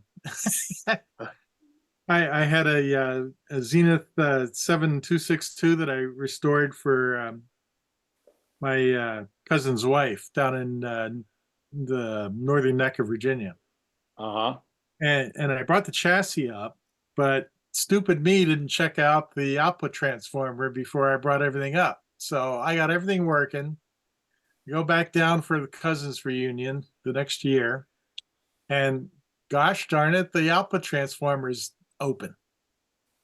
So Oh, what am I going to do? I'm going to that's buy a what was that, replacement. 35B5 or 35C5 will probably do the trick for that Yeah, I don't remember, something like that. But output transformer. maybe a 50L something. But yeah, it's like, so I'm like, oh, I can order one from AES and like have them overnight it to me, for $100. Oh, jeez. Nah. So instead, I went to the local antique mall, and lo and behold, they've got this Zenith there for $100. So I'm like, yeah, okay. There you So go. I'm gonna have to, 100. I'm gonna have to get a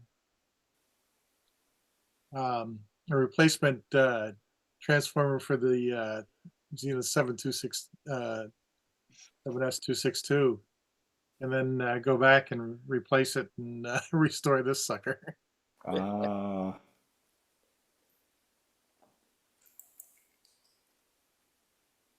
That's some. Oh my God, look at all that money. Western Western Electric. Electric. Look at that. See, I figured it was worth a shot. You guys see some eyes pop. Are you in there at all? Not yet, no. It's mostly pictures of Radio. radios, yeah. Occasionally you see a person. It's a Grundig. This is, I think, a 3262 if memory serves. I bought the same radio for my sister as like her retirement gift some time ago. I think Don Elliott sold one and I bought it. And you know what? For mono, they're a terrific sounding radio. Nice big speaker, and it's a 3-speaker radio, but it's just a terrific sounding radio. I was quite impressed. I almost was reluctant to give it up, but I think she's happy with it. Don Elliott did a nice job. Plus, he actually fixed the, he also repaired the, they use pot metal in all the piano keys, all the buttons, so that over time the metal breaks down, and then you're pretty much with a dead radio. That was actually, and I got it for on the cheap. I spent $70 for it, which I thought was a really good price. All done, so in nice condition. So I just brought it up to a few levels, spiffed it up even more, and ran it those paces. And I said, "Boy, this is ready for delivery." So took it down to New York. Here is a GE. Mm-hmm. Nice looking little clock radio. And is this a? That's Stromberg? I was thinking it was when it was. It's a Motorola. Ah, it's a There we go. Motorola. Okay. There we go. Hmm. Yeah, that might have been. I can't remember what that was on Chris's table. Nice looking. Boy, that wood's shiny on that thing. Very Sure is. shiny. Yeah. Wow. Lots of shellac. Yeah, you did a nice job. It looks really nice. Few coats of poly. Yeah. There he is. There's Alan Finger. Here's another Admiral. Nice looking red. Very nice shape, actually. That's pretty cool looking. Their Yeah. radios always look like their TV set. I know, really. I'm thinking about that. I'm sure that was not by coincidence. Yeah.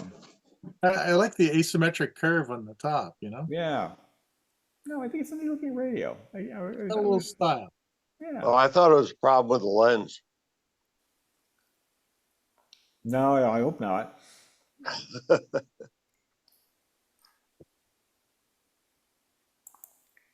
And what do we got? Is this a Crosley or is this an AK? Oh, got it wrong. Holster. Holster. Mm. Not a name you see very often. Nice shape. Yeah, it is in really nice shape. How ornate. Look at the nice grill, the lattice work on the grill, and it's actually rather attractive. This was Allen's. I know this is a Westinghouse. Actually, Yeah, really good, nice. that's part of a chair side. No, Really? Yeah, yeah, that would slide into the cabinet of a chair side Oh, like piece of really? furniture. You see how shallow it is? It Oh, would I just didn't realize plonk that. right into the Phonograph. front of it, and then usually No behind kidding. that there was a phonograph. I had one of these. But it's Huh. attractive looking. Wow. I like the chrome grill. It's very, car stylish, almost, car-like in that regard. Very Yep. stylish. I like it with the dark burgundy brown, plastic. Really nice. I know this is Allen's because I remember he had it at Fall Brookline. Here's a nice Zenith. Very nice condition. Somebody must have refreshed it a bit.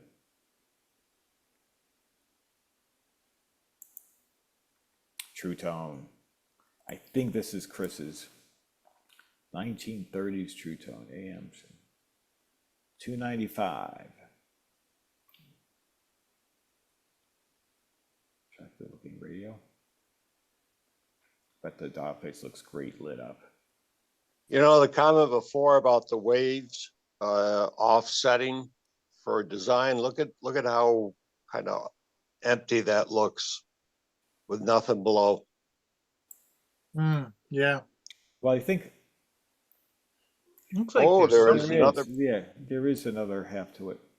Yeah. It's funny, it's so light up top. Yeah. Well, if it's And it looks like the meters are right below the broadcast band up top. Or could Yeah. it be a two-bander with Yeah, I think it's a two-bander. two-bander and the Yeah. pilot light lights up the bottom? Yeah, I Yep. would imagine so. I bet you that's what it looks. Technology's amazing. Yeah. I bet it looks great lit up. I'm sure this is a fun radio to look at. Yeah, I've got a 3-band Cape Heart, and it's got just a horizontal left to right dial face, but the 3 bands, it's got a single pointer that moves back and forth, but as you switch bands, different segments of the pointer light up to show you what band you're on.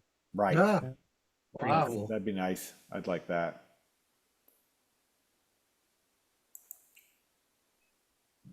What do we got here? Is that a photo? Ooh, No, sad Pilot. face, No, it's angry not. face. Pill. Pilot. I think I think that says Pilot. Yeah. The sad face. Yeah, it's a sad face. See, there's the eyes. Yep. Ah! Don't turn me on. Says silver tone. Or is it G. G. That's yeah. Yep. That's a classic dial thing too. That's a good looking radio. I had I think it was an 811K console with that dial. Yep. I had It's huge. I had my chair side phase I went through. There was a chair side one of these that had that dial face that was on the top facing up. Okay. Yeah, I like the slotted look. Very attractive. Did it have like pointers, lit pointers, when you, depending what you set, or is that just my, I Yeah, for the misremember? volume and tone. It had those, but I was wondering about these here, like when you switch bands, did it Can't light? remember. Nice looking radio though. Father. Yeah, you called it. You called it there, Greg. I like the dog poncho, it's actually nice. Ah, those Zenith, The circle of sound. yeah. That's Mm. what they call that thing. It's kind of neat. or the Circle of Death. Yeah, neat radio.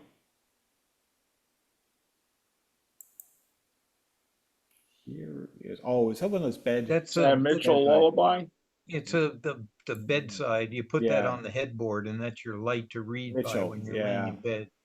Oh, Or warm up till it I gets got a back white better. one of. I Yeah, got a they white make one white. of those. Plus, it warms you up because they're all incandescent lights, you know. Yeah, and I can't tell whether that's somebody just made a new lens cover for it out of some other kind of modern material because Oh, mine's yeah. missing. Mine was broken and missing. So That's a good question. but someday I'll bet it's old because you go back in, you can see that the plastic is embossed. Yep. Yeah. Yeah.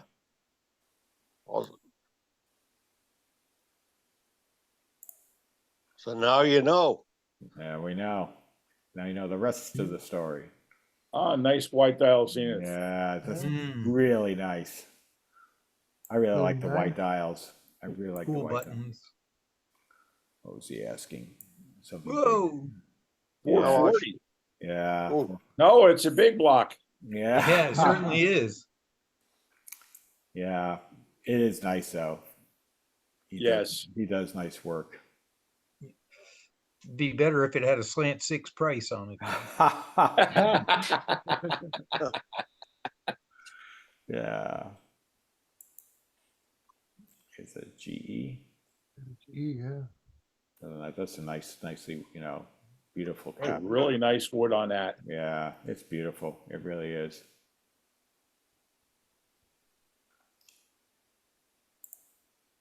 Oh, I think it's the same one. I ended up taking the same radio more than once. Sorry about that, guys. It's the Silvertone.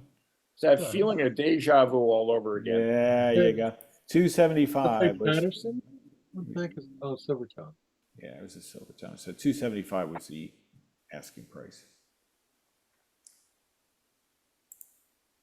Oh, now something a little more, this is a Nordmenda Stradella, I believe. And this is their early transistor, mid-level transistor radio. You can see it's got, and this is a US market one. You see it goes all the way up to 108. And this was actually, Paul, there's a very good price for $35 because this is a mid-60s and push button, and these easily sell for twice that on eBay, easily. And Paul Lavoie almost always restores his stuff, and he always has nice pieces. And so that was, I think I came back, I thought about it, and I came back and it was gone. But, for $35, I'm not surprised by that. So that was that. A Sportmate. Ah, yes, the rifle radio. Yeah. It's a GE. Yes. Yep. With the case. Yeah, with the case. No rifle though. So it's only a partial case, so just the back and the top and the bottom. I think so. Yeah, maybe. Although I wonder what this is. This a I- broken piece or is this? I don't think that the case actually covered the grill area though. So you're thinking the grill I see, and it's just covered the top just to keep the. I think it just covered the top area. Yeah, maybe. It almost looks Well, like that- the dial part is missing though, where the numbers are at. Unless it's just the angle of the camera. It's hard to say. The I pointer see a there. pointer, but I'm not seeing the numbers. Yeah. Maybe you're right. So maybe that's missing. Yeah, it could the be, light. or the angle at which I took it. I wonder if that funky case was a selling point. You tune in your station, you set your volume and put that top down and it wouldn't get bumped or Yeah. whatever while you were out hunting. Yeah, I was just gonna say, maybe the marketing was going toward a hunter Yeah. and, he's sitting in his deer stand or you're sitting in the duck blind or wherever it is that you're hunting and you have that there so you could, find out if your baseball team won or lost. And or playing music, the music calms the savage beast, right? So Here was a, sure, this is a Lux clock. That's how we Wow, see it. that's sweet. I thought it was kind of neat with the mechanical, settings. Calendar clock. Yeah, I thought the calendar Yeah. clock, that was pretty cool. And $15, it was kind of neat in its own way. Yeah. This was Hugh's table because he had a Telecron mantle clock. And I ended up getting a Telecron, but not that one. I think I showed it anyway last time. Here's an old, I'm not sure what makes this. It's a clock. It's electric.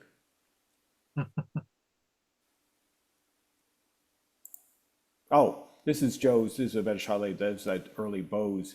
You can see the Oh yeah. direct reflecting.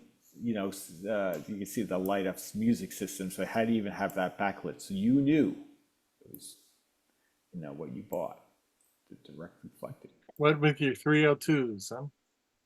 Yeah, it was actually a nice, and Joe was asking really, I thought, very fair price for this. Yeah, I don't know if that puts out enough to drive 901s. You might have to go with the. He low had these price. special. He had these special baffle speakers. They were reasonably good size.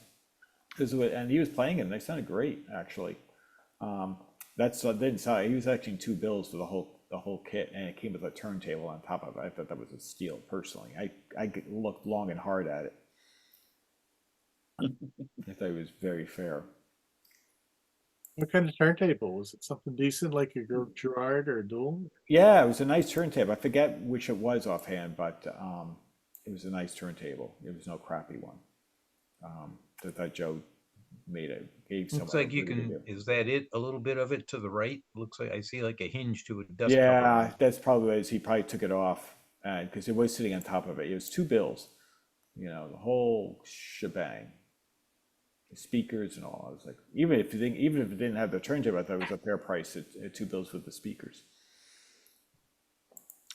This was Bruce's. Actually, I have a better. Is this Bruce's? Yeah, this is the Pioneer SX 1980 that Bruce sold, the Beast.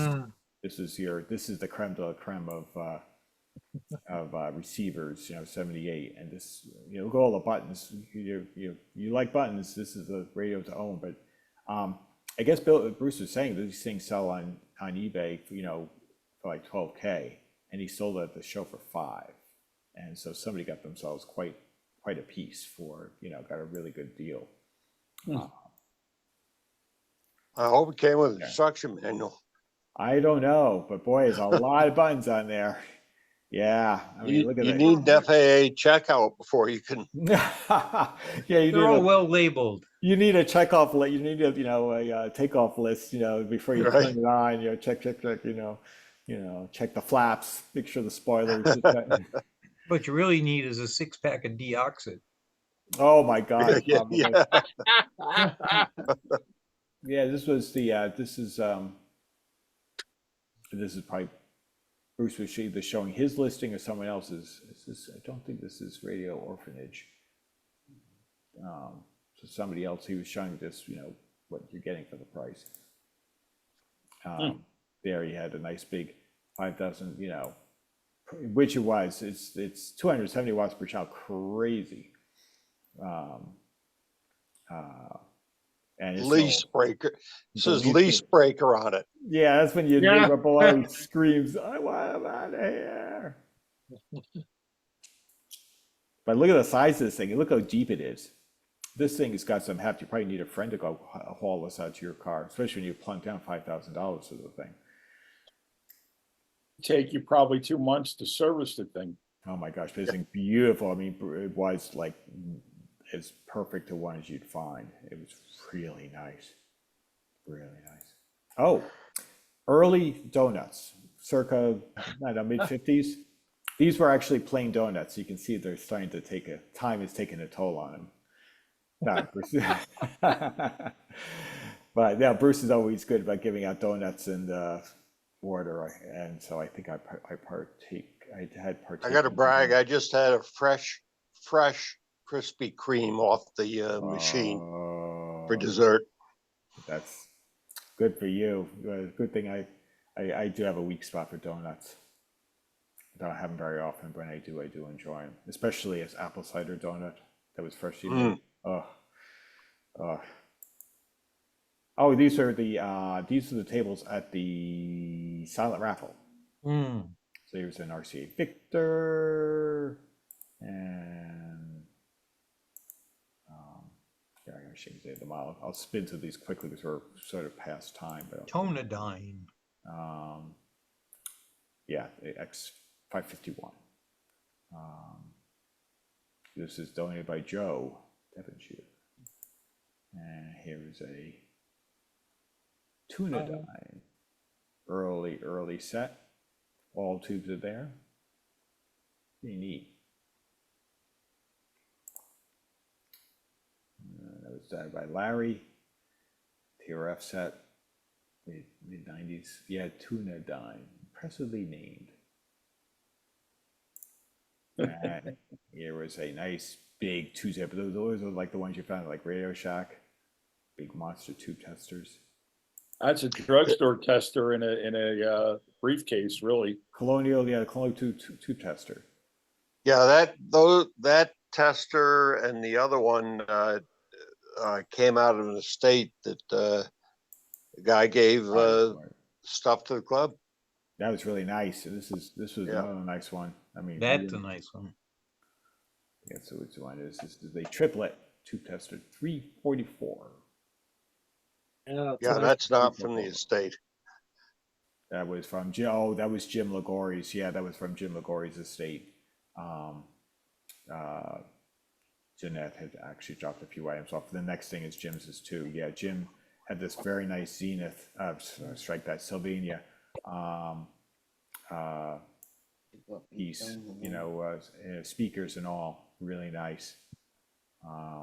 Wooden Even- niches. Most of this.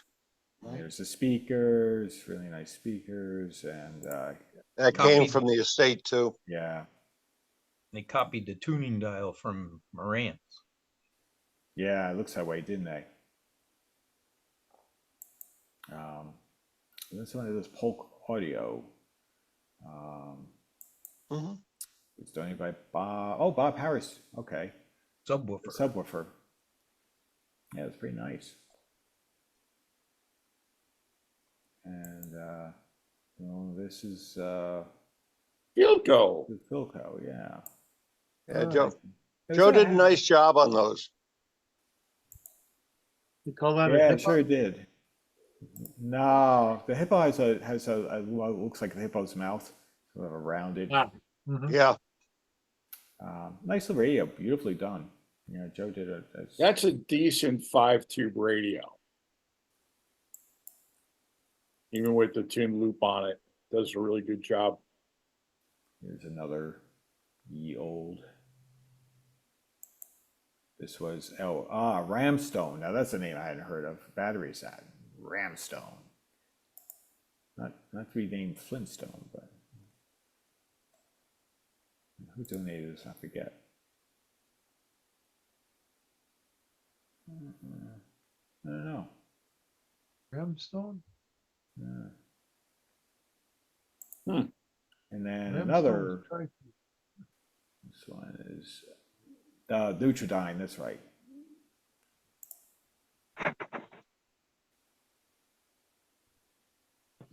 Another TRF set. No cabinet. This is nice. Howard, was this your radio or did you? I forgot what this is. That was out one there. that it wasn't really mine. Somebody else I had traded some stuff for. I forgot who it was, and I just gave that to them to put into the auction. Oh, okay. And honestly, Larry should be mentioned more here than me because he did a lot of work on it. When I gave it to him, it was Mets. He really did a lot of work, so he put in a lot of effort on that. Came out nice. A nice radio. And of course, some overviews. Look at all the crowds. Or crowds. Packed. Yeah, it was packed. It was packed. We had a good attendance. Wow. I stood up in a chair. I stood up on they have a ledge, and so I had to use a chair to get up on there. And fortunately, I had a spotter because it was actually a little bit dodgy to get up there.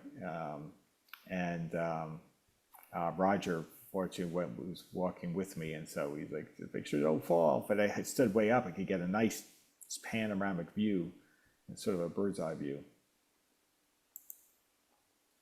Or, yeah, there is the turntable that came with the with the bows. the Bose. Wow. Yeah, but this is a great. This is a Bose. It was actually Bose label. I know who actually Bose made it. turntable. I know who made it, but I was like, and these are the speakers. They're good size. They're not tiny speakers. Yeah, sure, the Bose label is falling off a little bit, needs to be fixed, but okay, that's a minor thing. For $200, where are you going to find something that would sound pretty decent and a turntable to boot? Believe me, it pained me not to go after it. Yeah, there it is turned off. It looks better on. And I'll just sort of, that's right, George made it. And so we had a few neat things to show. I'll sort of quickly go through those because we're almost done up. Gary showed up there, Gary Norman. Normally Gary's face is normally in one of these windows here, but we don't have Gary tonight. So we have this neat GE radio. That's the Leave It to Beaver. Exactly. Recap. In the television show Leave It to Beaver, they actually, if you go up to the bedroom of Beaver and Wally, there's one of those radios sitting on the shelf, and it's got a really weird volume control on it. If you turn it the one way, it works the volume, obviously. If you turn it the other way, it actually controls, I think, something else, like if you had a phonograph or something. So it's really cool. It's a neat radio. He's also had this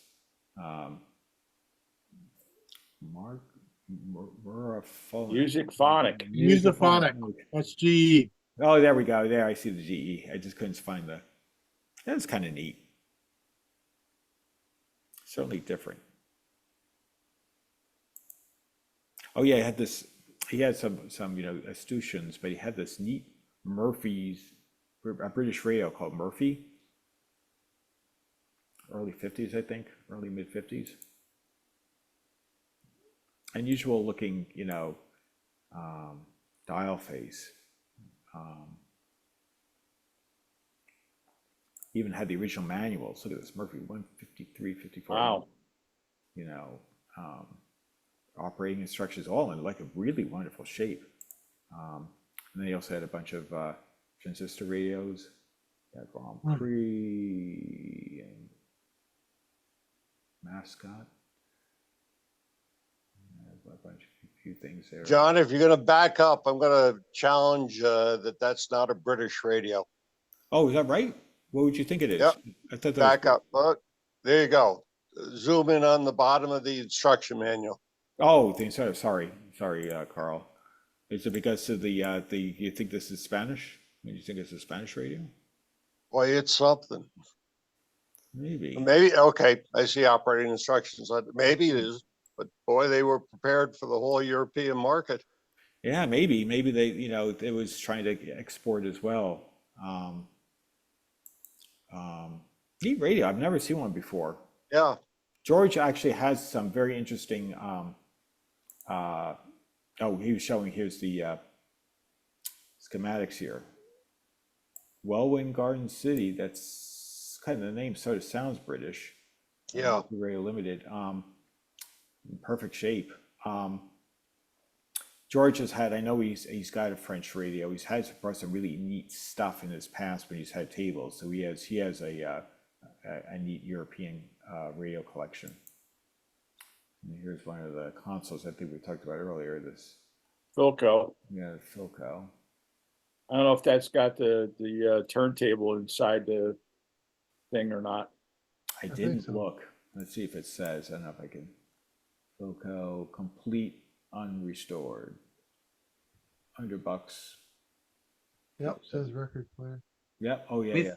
Yep. with record the player. Yep.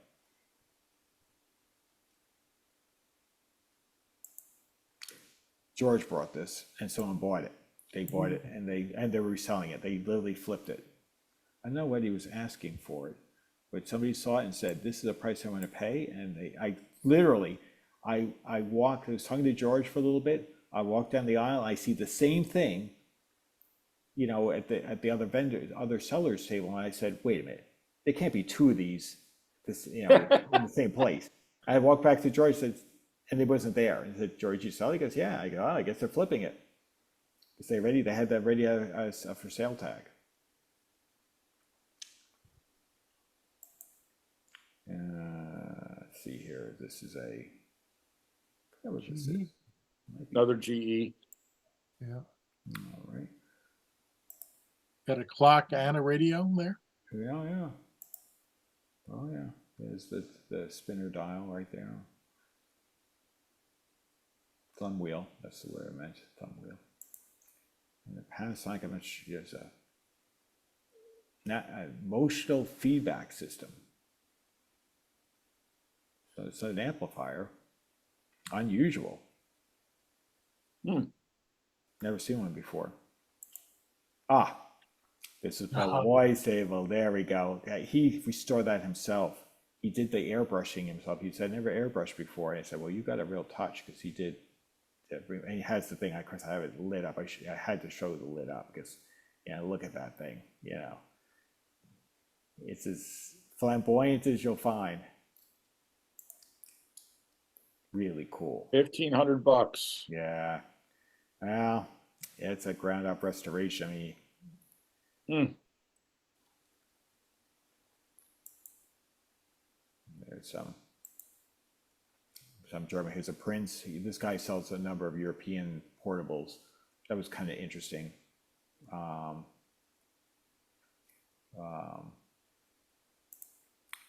a Panasonic. This is earlier, probably early 70s, late 60s, early 70s. The famous Super radio. I mean, the GE. That's a radio too. Yeah.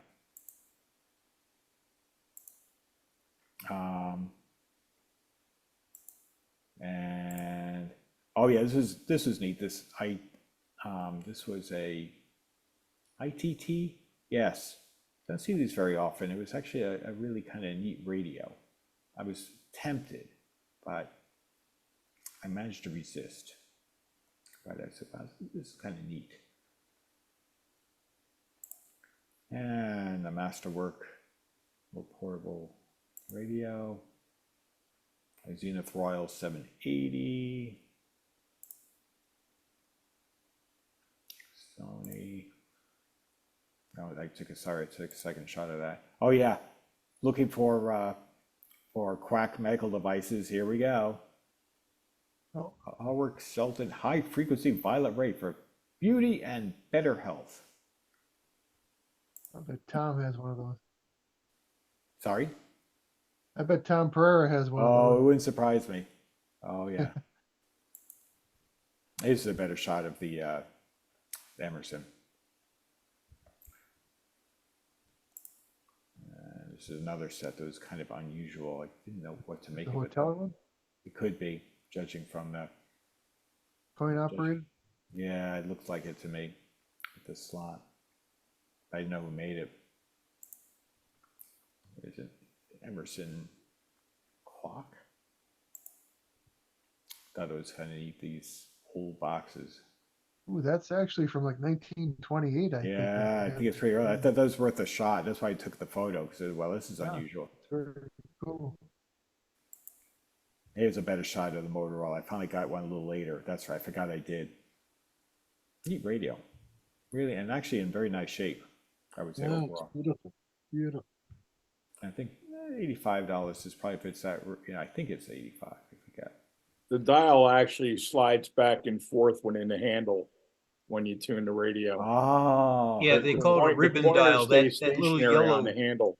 Yeah, the yellow pointer is fixed, and it's the actual dial that slides back and forth like a tape measure. Yep. Oh, wow. Cool.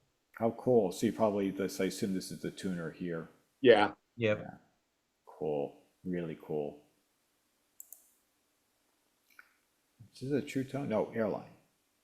Airline, yeah. Yeah, it's an airline. Hey, little radio. Crosley, Broccoli. it's a mirror dial. Yeah. That's I different. love the dials on those things. Never saw it in a Bakelite cabinet before. No, usually they're wood. You're right, Craig. I Yeah. don't think I've ever seen one in a Bakelite cabinet. Yeah, it was cool. Ah, this is it. My purchase. But I think I showed that already. So you already see what I really did bought. That was my big purchase at the show. A Telecron from the late 40s. Those are really attractive. I have to clean it up. But I thought it was a really quite nice nick, and I didn't pay much for it. So, and that Really boys. classic graphics on the numbers there. Yeah, I really love that you know this. I love that like just right after post World War II, because a lot of radio. That's why I love American like radios from that like 45 to 50. Because they took a while to get to modernize their design. So a lot of Art Deco carryovers from pre-war. Like that Fada Mile 790. I've got one of those. I just love it. It's an AM/FM. It has all the attributes of of the late 30s. It's from 48, and it's got FM to boot. So it's just lovely, just a lovely little radio. But anyway, boys, we did run over time, but thank you for hanging in there, because that was the last shot. No, thank you. And so we'll figure out what we're going to do for 2 weeks from now. I think a couple of thoughts.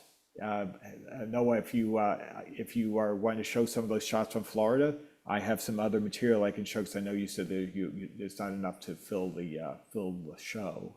Yeah, I could do that. But when we plan for that, if you could show what is it called, bananas. Yes. Yeah, we'll show some shots from that, and I've got some local shots from a club show in Arizona, and we also have, worst comes to worst, we got the photos were posted on the Wisconsin Antique Radio Show a month or so ago, and there was lots of photos, so we can mix that all up together and get a decent meeting out of it. So until then, boys, marching onwards to spring. Alrighty. You guys take it easy. Have a good 2 weeks off, and we'll be seeing you around the corner. Okay. All right. Thanks very much, guys. Good night. Good night.